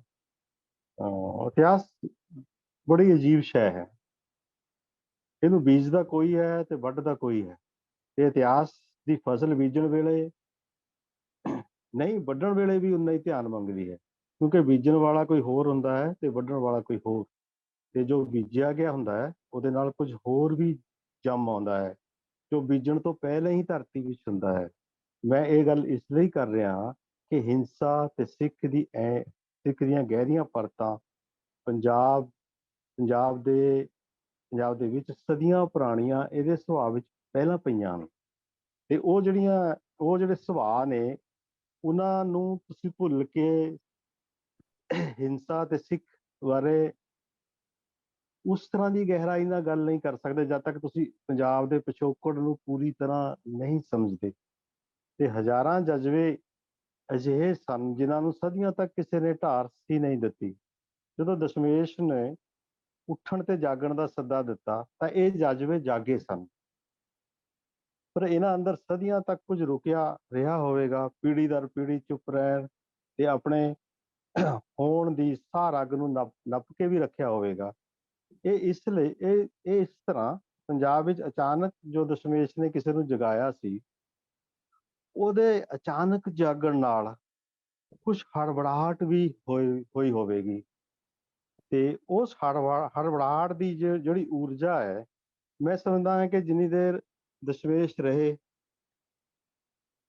ਜ਼ਰੂਰ ਉਹ ਸਾਂਭੀ ਗਈ ਹੋਵੇਗੀ, ਪਰ ਉਸ ਤੋਂ ਬਾਅਦ ਉਸ ਤੋਂ ਬਾਅਦ ਦੇ ਜਿਹੜੇ ਖਤਰੇ ਸਨ ਉਹ ਜਿਉਂ ਦੇ ਤਿਉਂ ਹਲੇ ਮਤਲਬ ਸੁਸਾਇਟੀ ਸਮਾਜ ਸਿੱਖਾਂ 'ਚ ਪਏ ਸਨ।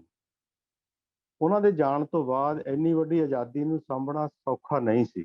ਬੇਸ਼ੱਕ ਆਤਮਿਕ ਰਾਹ ਵਿੱਚ ਸਥਿਰਤਾ ਸੀ, ਪਰ ਉਹ ਇੱਕ ਰਾਹ ਸੀ ਜਿਸ ਵਿੱਚ ਹਰ ਕੋਈ ਪੂਰੀ ਤਰ੍ਹਾਂ ਨਹੀਂ ਸੀ ਉਤਰ ਸਕਦਾ। ਇਹ ਵੱਡਾ ਹਿੱਸਾ ਜੋ ਗੁਰੂ ਨਾਲ ਜੁੜਿਆ, ਪਰ ਸ਼ਬਦ ਗੁਰੂ ਨਾਲ ਹਾਲੇ ਇੱਕਮਿਕ ਨਹੀਂ ਸੀ ਹੋਇਆ, ਉਸ ਹਿੱਸੇ ਬਾਰੇ ਗਹਿਰੀਆਂ ਗੱਲਾਂ ਹੋ ਸਕਦੀਆਂ ਹਨ। ਮੈਂ ਅਕਸਰ ਇਹਨਾਂ ਨੂੰ ਇਤਿਹਾਸ ਵਿੱਚ ਰਹੀਆਂ ਖਾਲੀ ਥਾਵਾਂ ਸਮਝਦਾ ਹਾਂ ਜੋ ਸਾਹਿਤ ਨੇ ਵੀ ਭਰਨੀਆਂ ਹੁੰਦੀਆਂ ਨੇ।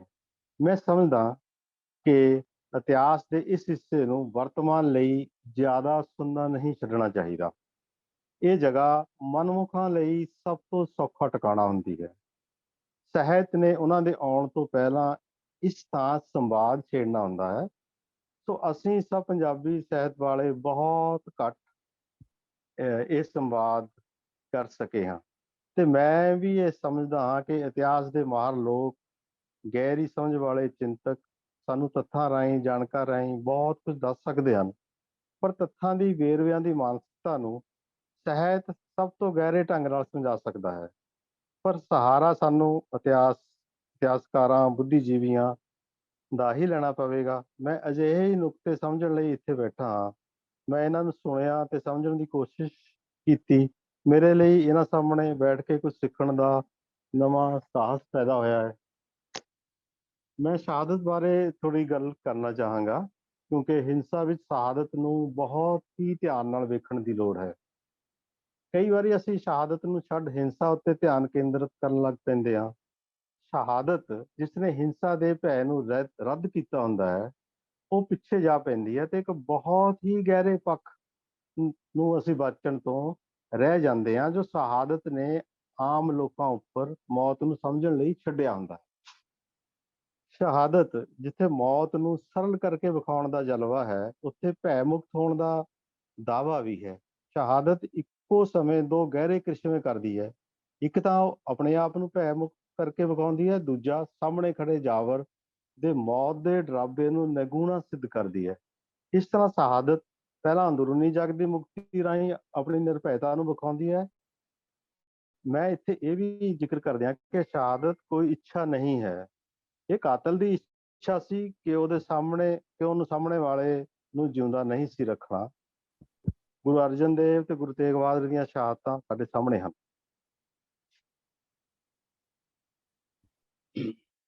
ਮੈਂ ਇਹਦਾ ਜ਼ਿਕਰ ਇਸ ਲਈ ਕੀਤਾ ਕਿ ਉਸ ਤੋਂ ਬਾਅਦ ਜੋ ਵਾਪਰਦਾ ਹੈ, ਖਾਸ ਕਰਕੇ ਸ਼ਹਾਦਤ ਤੋਂ ਬਾਅਦ, ਹਿੰਸਾ ਨੂੰ ਵੱਡੀਆਂ ਸ਼ਹਾਦਤਾਂ, ਘੱਲੂਕਾਰਿਆਂ, ਸਾਕਿਆਂ ਦੀਆਂ ਯਾਦਾਂ ਦੇ ਧਰਾਤਲ ਚਾਹੀਦੀ ਹੈ। ਜਾਂ ਇਹ ਕਹੀਏ ਕਿ ਹਿੰਸਾ ਆਪਣੇ ਸਭ ਤੋਂ ਵੱਡੇ ਵਿਰੋਧੀ ਨੂੰ ਕਿਵੇਂ ਪਲਟਵਾਰ ਕਰਦੀ ਹੈ। ਜਿੰਨੇ ਵੀ ਵੱਡੇ ਦੁਖਾਂਤ ਵਾਪਰੇ, ਹਿੰਸਾ ਨੇ ਉਹਨਾਂ ਨੂੰ ਆਪਣੇ ਲਈ ਜਗ੍ਹਾ ਵਜੋਂ ਵਰਤਿਆ। ਅਕਾਲ ਤਖਤ ਦਾ ਢਹਿਣਾ ਬਹੁਤ ਹੀ ਵੱਡਾ ਸਦਮਾ ਸੀ। ਇਸ ਸਦਮੇ ਨੂੰ ਸਹਾਰਨਾ ਵੀ ਉਨਾ ਹੀ ਔਖਾ ਸੀ। ਇਹਦੇ ਵਾਪਰਨ ਦੀ ਕਰਨਾ ਵਿੱਚੋਂ ਗੁਰੂ ਦੀ ਯਾਦ ਗੂੜੀ ਹੋਣੀ ਚਾਹੀਦੀ ਸੀ। ਜਿਨ੍ਹਾਂ ਨੇ ਇਸ ਸਦਮੇ ਨੂੰ ਭਾਣਾ ਮੰਨਿਆ, ਉਹਨਾਂ ਲਈ ਉਹਨਾਂ ਨੇ ਕਾਤਲ ਨੂੰ ਹੋਰ ਵੀ ਗਹਿਰੇ ਢੰਗ ਨਾਲ ਸਮਝਣਾ ਸੀ। ਪਰ ਇਸ ਤੋਂ ਬਾਅਦ ਹਿੰਸਾ ਦੀ ਯਾਦ ਲਈ ਇੱਕ ਬਹੁਤ ਵੱਡਾ ਧਰਾਤਲ ਮਿਲਿਆ।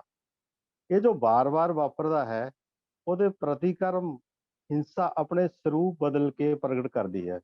ਮੈਂ ਹਮੇਸ਼ਾ ਹੀ ਇਹਨੂੰ ਸਮਝਣ ਦੀ ਕੋਸ਼ਿਸ਼ ਕੀਤੀ ਹੈ ਤੇ ਮੇਰੀ ਜਿਗਿਆਸਾ ਵੀ ਰਹੀ ਹੈ ਕਿ ਆਖਰ ਸਦਮਿਆਂ ਨੂੰ ਹਿੰਸਕ ਪ੍ਰਤੀਕਿਰਿਆ ਕਿਉਂ ਅਚਾਨਕ ਸਾਂਭ ਲੈਂਦੀ ਹੈ। ਉਹ ਗਹਿਰਾ ਜਜ਼ਬਾ ਜੋ ਉਹਨੂੰ ਹਮੇਸ਼ਾ ਨਕਾਰਦਾ ਰਿਹਾ ਹੈ, ਉਹ ਕਿਉਂ ਮੱਧਮ ਪੈ ਜਾਂਦਾ ਹੈ। ਗੁਰੂ ਵੱਲੋਂ ਤਾਂ ਸ਼ਬਦ ਗੁਰੂ ਇਹਨਾਂ ਹਿੰਸਕ ਸਰੋਤਾਂ ਦੇ ਸਾਹਮਣੇ ਥੋੜੀ ਦੇਰ ਲਈ ਲਿਸ਼ਕ ਕੇ ਕਿੱਥੇ ਚਲਾ ਜਾਂਦਾ ਹੈ। ਤੇ ਇਹਦੇ ਥੋੜਾ ਸ਼ਹਾਦਤ ਦਾ ਇੱਕ ਹਿੱਸਾ ਇੱਧਰ ਵੀ ਰਹਿ ਗਿਆ ਸੀ। ਮੈਂ ਉਹ ਵੀ ਥੋੜਾ ਉਹਦਾ ਵੀ ਜ਼ਿਕਰ ਕਰਨਾ ਚਾਹੁੰਦਾ।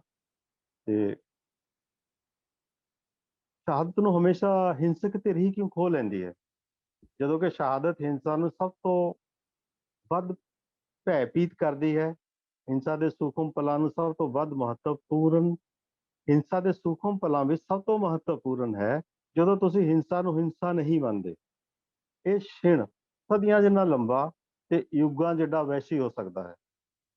ਬਿੰਬ ਨੂੰ ਸੰਭਾਲਣ ਲਈ ਹਮੇਸ਼ਾ ਉਤੇਜਿਤ ਰਹਿੰਦਾ ਹੈ। ਇਹ ਛਿਣ ਕਿਸੇ ਕੌਮ ਲਈ ਬਹੁਤ ਨਾਜ਼ੁਕ ਤੇ ਵਿਚਾਰਯੋਗ ਹੁੰਦਾ ਹੈ। ਇਹੋ ਛਿਣ ਜਿਸ ਨੂੰ ਸ਼ਬਦ ਗੁਰੂ ਦਾ ਰਸ ਪਿਲਾਉਣਾ ਬਹੁਤ ਜ਼ਰੂਰੀ ਹੁੰਦਾ ਹੈ। ਜੇ ਇਹ ਛਿਣ ਇਸ ਰਸ ਤੋਂ ਉੱਕ ਜਾਵੇ ਤਾਂ ਇਹ ਦੈਂਤ ਬਣ ਜਾਂਦਾ ਹੈ। 47 ਤੇ 84 ਵਿੱਚ ਇਹ ਛਿਣ ਬਹੁਤ ਹੀ ਸਖਣੇ ਰਹੇ। 84 ਵਿੱਚ ਇਹ ਅਕਾਲ ਤਖਤ ਤੇ ਹਮਲੇ ਤੋਂ ਬਾਅਦ ਸਦਮੇ ਵਿੱਚ ਆਇਆ ਤੇ ਦਿੱਲੀ ਦੇ ਦੰਗਿਆਂ ਤੋਂ ਬਾਅਦ ਇਸ ਸਦਮੇ ਦੇ ਹੌਲ ਪਿਆ।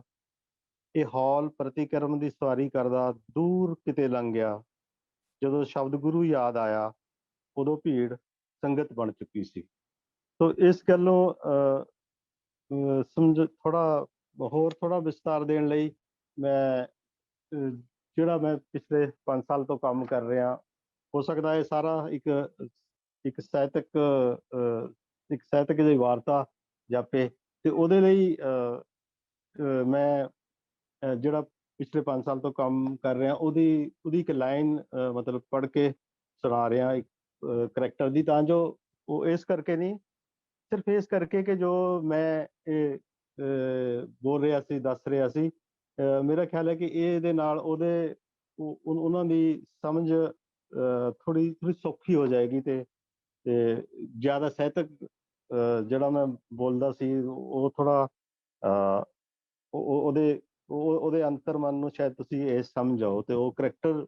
ਜਿਹੜਾ ਇਸ ਵਾਇਲੈਂਸ ਦੇ ਵਿੱਚ ਸ਼ਾਮਿਲ ਹੈ, ਜਿਹਨੂੰ ਲਗਾਤਾਰ ਵਾਇਲੈਂਸ ਦੇ ਵਿੱਚ ਸ਼ਾਮਿਲ ਹੋਣ ਤੋਂ ਬਾਅਦ ਜਦੋਂ ਉਹਨੂੰ ਕੋਈ ਫੁਰਨਾ ਫੁਰਦਾ ਹੈ, ਖਾਸ ਕਰਕੇ ਗੁਰਬਾਣੀ ਦੇ ਥਰੂ ਜਾਂ ਇਸ ਸੰਦਰਭ ਦੇ ਵਿੱਚ, ਤਾਂ ਉਹ ਇੱਕ ਲਾਈਨ ਕਹਿੰਦਾ ਹੈ ਕਿ ਅਸੀਂ ਅਜਿਹੇ ਹੀ ਕਿਸੇ ਅਸੰਭਵ ਦਮਨ ਦੀ ਕਲਪਨਾ ਵੱਲ ਤੁਰ ਪਏ ਹਾਂ।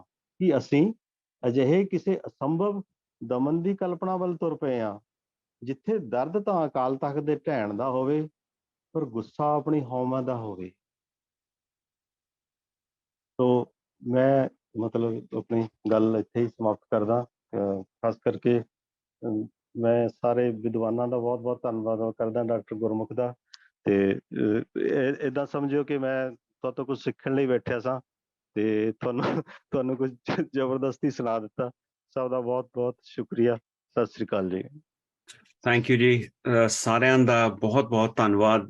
ਬੜੇ ਕਮਾਲ ਦੇ ਕਮੈਂਟਸ ਦਿੱਤੇ ਹੈਗੇ ਆ ਜਿਹੜੇ ਮੈਂ 10 ਮਿੰਟਾਂ 'ਚ ਇੰਪੋਸੀਬਲ ਹੈ ਮੇਰੇ ਲਈ ਰਿਪਲਾਈ ਕਰਨਾ। ਮੈਂ ਇੱਕ ਸੁਜੈਸਸ਼ਨ ਦੇਵਾਂਗਾ, ਇਹ ਇੰਨੇ ਰਿਚ ਕਮੈਂਟਸ ਤੇ ਕੁਐਸਚਨਸ ਉੱਠੇ ਆ, ਮੇਰਾ ਤਾਂ ਖਿਆਲ ਹੈ ਵੀ ਇੱਕ ਲਿਟਰਰੀ ਫੋਰਮ ਇਹਦੇ ਆਲੇ ਦੁਆਲੇ ਕਰੀਏ, ਕਿਉਂਕਿ ਜੇ ਤੁਸੀਂ ਥੋੜਾ ਬਹੁਤਾ ਸਿੱਖਿਆ, ਮੈਂ ਤੁਹਾਡੇ ਕੋਲੋਂ ਬਹੁਤ ਜ਼ਿਆਦਾ ਸਿੱਖ ਲਿਆ ਐਕਚੁਅਲੀ, ਵੀ ਤੁਹਾਡੀ ਥਾਟ ਪ੍ਰੋਸੈਸ ਕਿੱਦਾਂ ਕੰਮ ਕਰ ਰਹੀ ਹੈ ਤੇ ਮੈਂ ਇੰਪਰੂਵਮੈਂਟ ਕਿੱਦਾਂ ਕਰ ਸਕਦਾ ਹਾਂ। ਸੋ ਇਹ ਬੜਾ ਇੰਟਰਸਟਿੰਗ ਹੋਊਗਾ if you guys can take it up, that would be fantastic।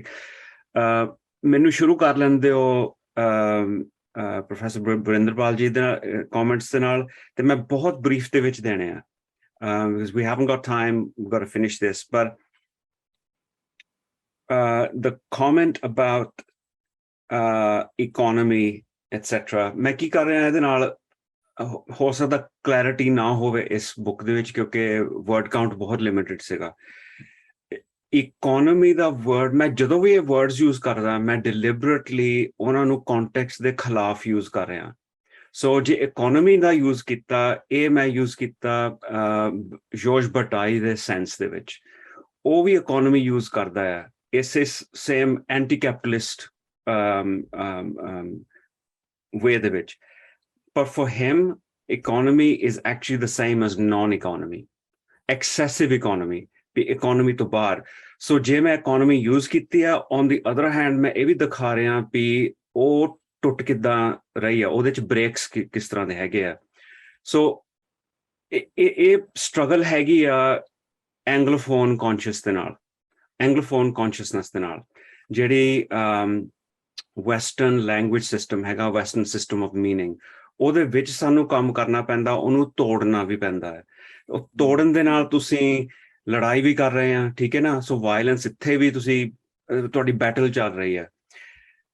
ਇਹ ਇੱਕ ਪੁਆਇੰਟ ਹੈਗਾ। ਦੂਸਰਾ ਪੁਆਇੰਟ ਤੁਸੀਂ ਕਿਹਾ ਵੀ ਦੋ streams of violence and non violence ਜਿਹੜੇ ਚੱਲ ਰਹੇ ਹੈਗੇ ਆ ਬਾਬਾ ਨਾਨਕ ਦੇ ਨਾਲ ਵੀ ਮੈਂ ਕੁਛ ਹੱਦ ਤੱਕ ਐਗਰੀ ਕਰਦਾ, ਪਰ ਜੇ ਮੇਰੇ ਵਾਸਤੇ ਕੋਈ ਸੈਪਰੇਸ਼ਨ ਨਹੀਂ ਹੈਗੀ ਆ ਵਾਇਲੈਂਸ ਔਰ ਨੌਨ ਵਾਇਲੈਂਸ ਦੇ ਨਾਲ। ਦੂਸਰੀ ਗੱਲ ਹੈ ਵੀ ਵਾਇਲੈਂਸ ਮੈਟਾਫੋਰਿਕ ਨਹੀਂ ਹੈਗਾ, even ego death etcetera it's not a metaphor.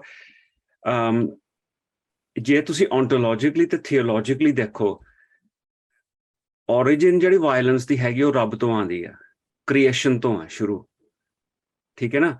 ਜੇ ontology ਕ੍ਰੀਏਸ਼ਨ ਦੇ ਨਾਲ ਹੀ ਹੈਗੀ ਤਾਂ ਸਭ ਕੁਝ ਹੀ ਵਾਇਲੈਂਟ ਹੈਗਾ, ਠੀਕ ਹੈ ਨਾ। ਰੱਬ ਨੇ ਆਪ ਆਪਣੇ ਪੀਸਫੁਲ ਸਟੇਟ ਤੋਂ ਉੱਠ ਕੇ ਇੱਕਦਮ ਏਦਾਂ ਕਹਿ ਲਓ ਵੀ ਦੂਜੀ ਕ੍ਰਿਆ ਕਾਸਮਿਕ ਕਹਿ ਲਓ ਵੀ ਬਿਕਮਿੰਗ ਪੈਦਾ ਕੀਤੀ ਹੈ, ਜਿਹਦੇ ਵਿੱਚ ਅਸੀਂ ਫਸੇ ਹਾਂ। ਅਸੀਂ ਇੰਜੋਏ ਵੀ ਕਰ ਰਹੇ ਹਾਂ, ਅਸੀਂ ਸਫਰ ਵੀ ਕਰ ਰਹੇ ਹਾਂ, ਅਸੀਂ ਨੌਨ ਵਾਇਲੈਂਟ ਵੀ ਹੁੰਦੇ ਆ, ਵਾਇਲੈਂਟ ਵੀ ਹੁੰਦੇ ਆ, ਠੀਕ ਹੈ ਨਾ। ਸੋ ਇਹ ਦੋਏ ਚੀਜ਼ਾਂ ਇਕੱਠੀਆਂ ਚੱਲਦੀਆਂ। ਸੋ ਇਹ ਪ੍ਰੋਬਲਮ ਐਕਚੁਅਲੀ ਜਿਹੜੀ ਹੈਗੀ ਨਾ, ਇਹ ਹੈਗੀ ਕਨਸੈਪਚੁਅਲਾਈਜੇਸ਼ਨ ਦੀ ਤੇ ਕਨਸੈਪਟ ਸਿਸਟਮ ਦੀ। ਉਹ ਸਾਨੂੰ ਉਹਦੇ ਨਾਲ ਪੁਸ਼ ਬੈਕ ਕਰਨ ਦੀ ਲੋੜ ਹੈਗੀ ਆ। ਪਰ ਇਹ ਮੈਂ ਜ਼ਰੂਰ ਤੁਹਾਡੇ ਪੁਆਇੰਟਸ ਮੈਂ ਮੁੱਖ ਰੱਖੂੰਗਾ ਜਦੋਂ ਨੈਕਸਟ ਟਾਈਮ ਮੈਨੂੰ ਥੋੜ੍ਹਾ ਜਿਹਾ ਐਲੈਬੋਰੇਟ ਕਰਨਾ। I think it's very important.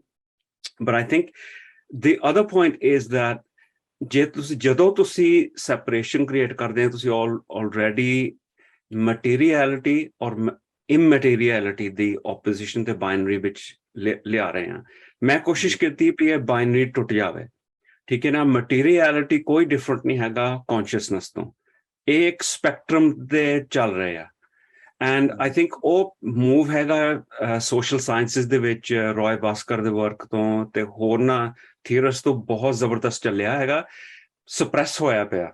And I think it needs to come out. And I think capitalism ਦੇ ਰੈਜ਼ਿਸਟੈਂਸ ਵੀ ਇੱਥੋਂ ਹੀ ਹੋਣੀ ਆ। ਜਦੋਂ ਅਸੀਂ ਇਹ ਬਾਈਨਰੀਜ਼ ਤੋੜੇ, ਕੈਪੀਟਲਿਜ਼ਮ ਉਹਨਾਂ ਨੂੰ ਕੋਆਪ ਨਹੀਂ ਕਰ ਸਕਦੀ ਆ। ਸੋ ਇਹ ਬਹੁਤ ਬਰੀਫ ਕਮੈਂਟਸ ਹੈਗੇ ਆ। ਤੁਹਾਡੇ ਕਮੈਂਟਸ ਐਕਚੁਅਲੀ ਬਹੁਤ ਡੂੰਘੇ ਤੇ ਵੈਰੀ ਇੰਟਰਸਟਿੰਗ ਸੀਗੇ।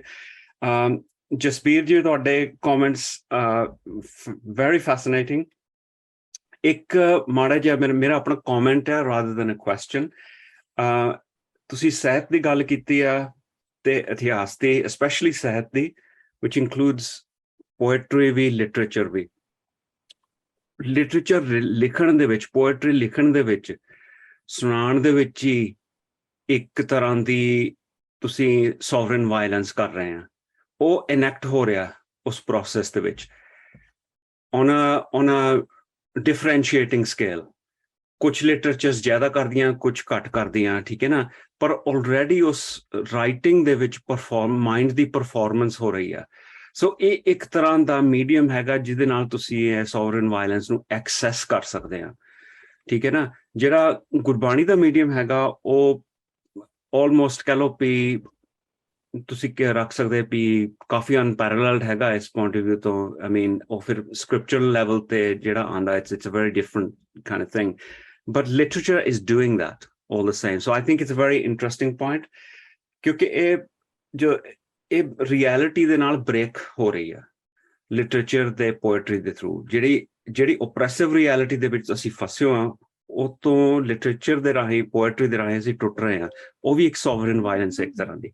ਯਾਦਵਿੰਦਰ ਜੀ, excellent point about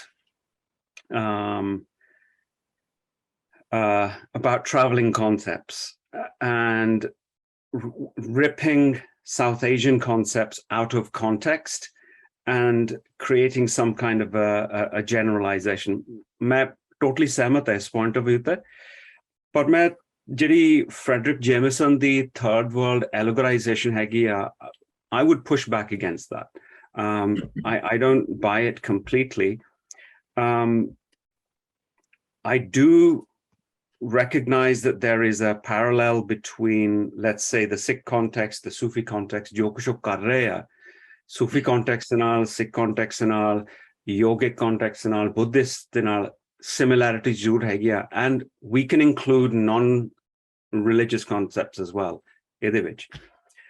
The problem I think you're recognizing is a problem of the humanities knowledge system.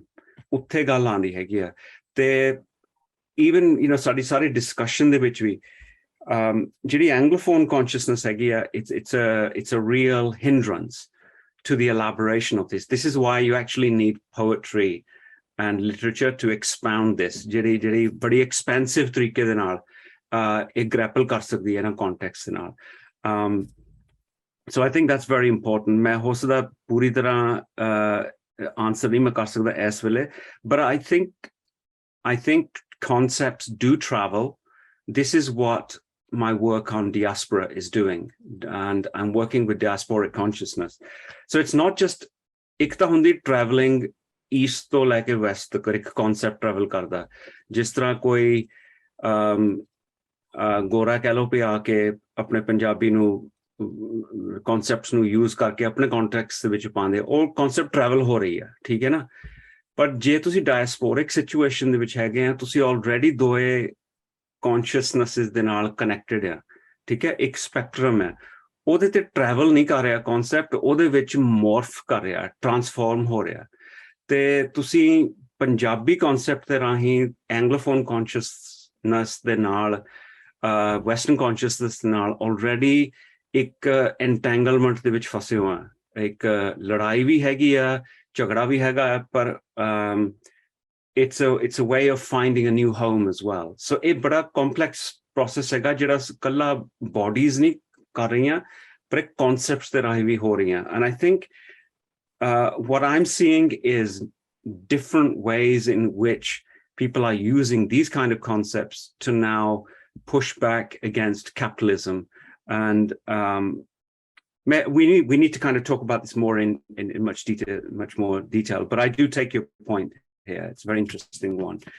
And I'm going to finish with Professor PashauraSingh's question. Mere notes hi 4-5 page de ban gaye actually.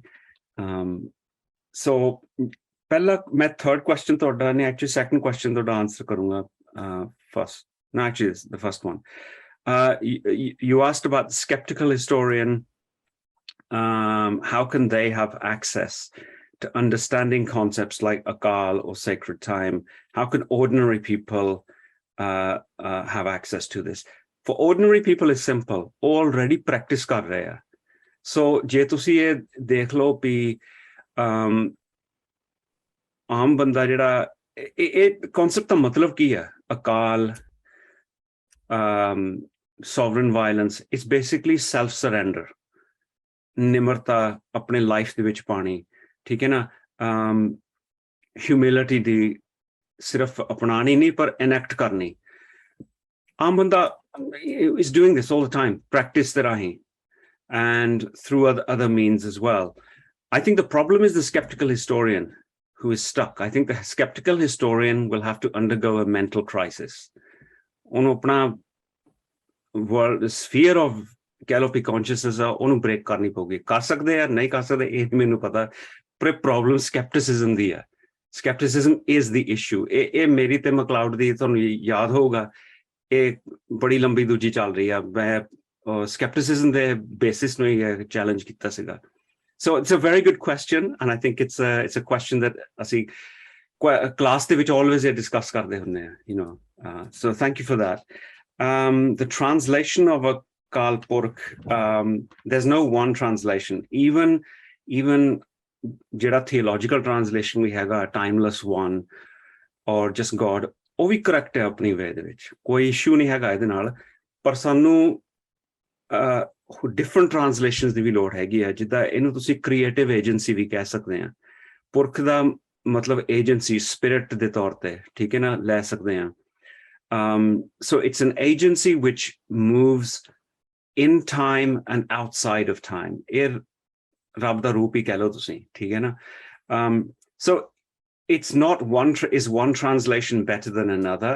It's how these different translations can be performed, enacted, implemented in different contexts and in different ways.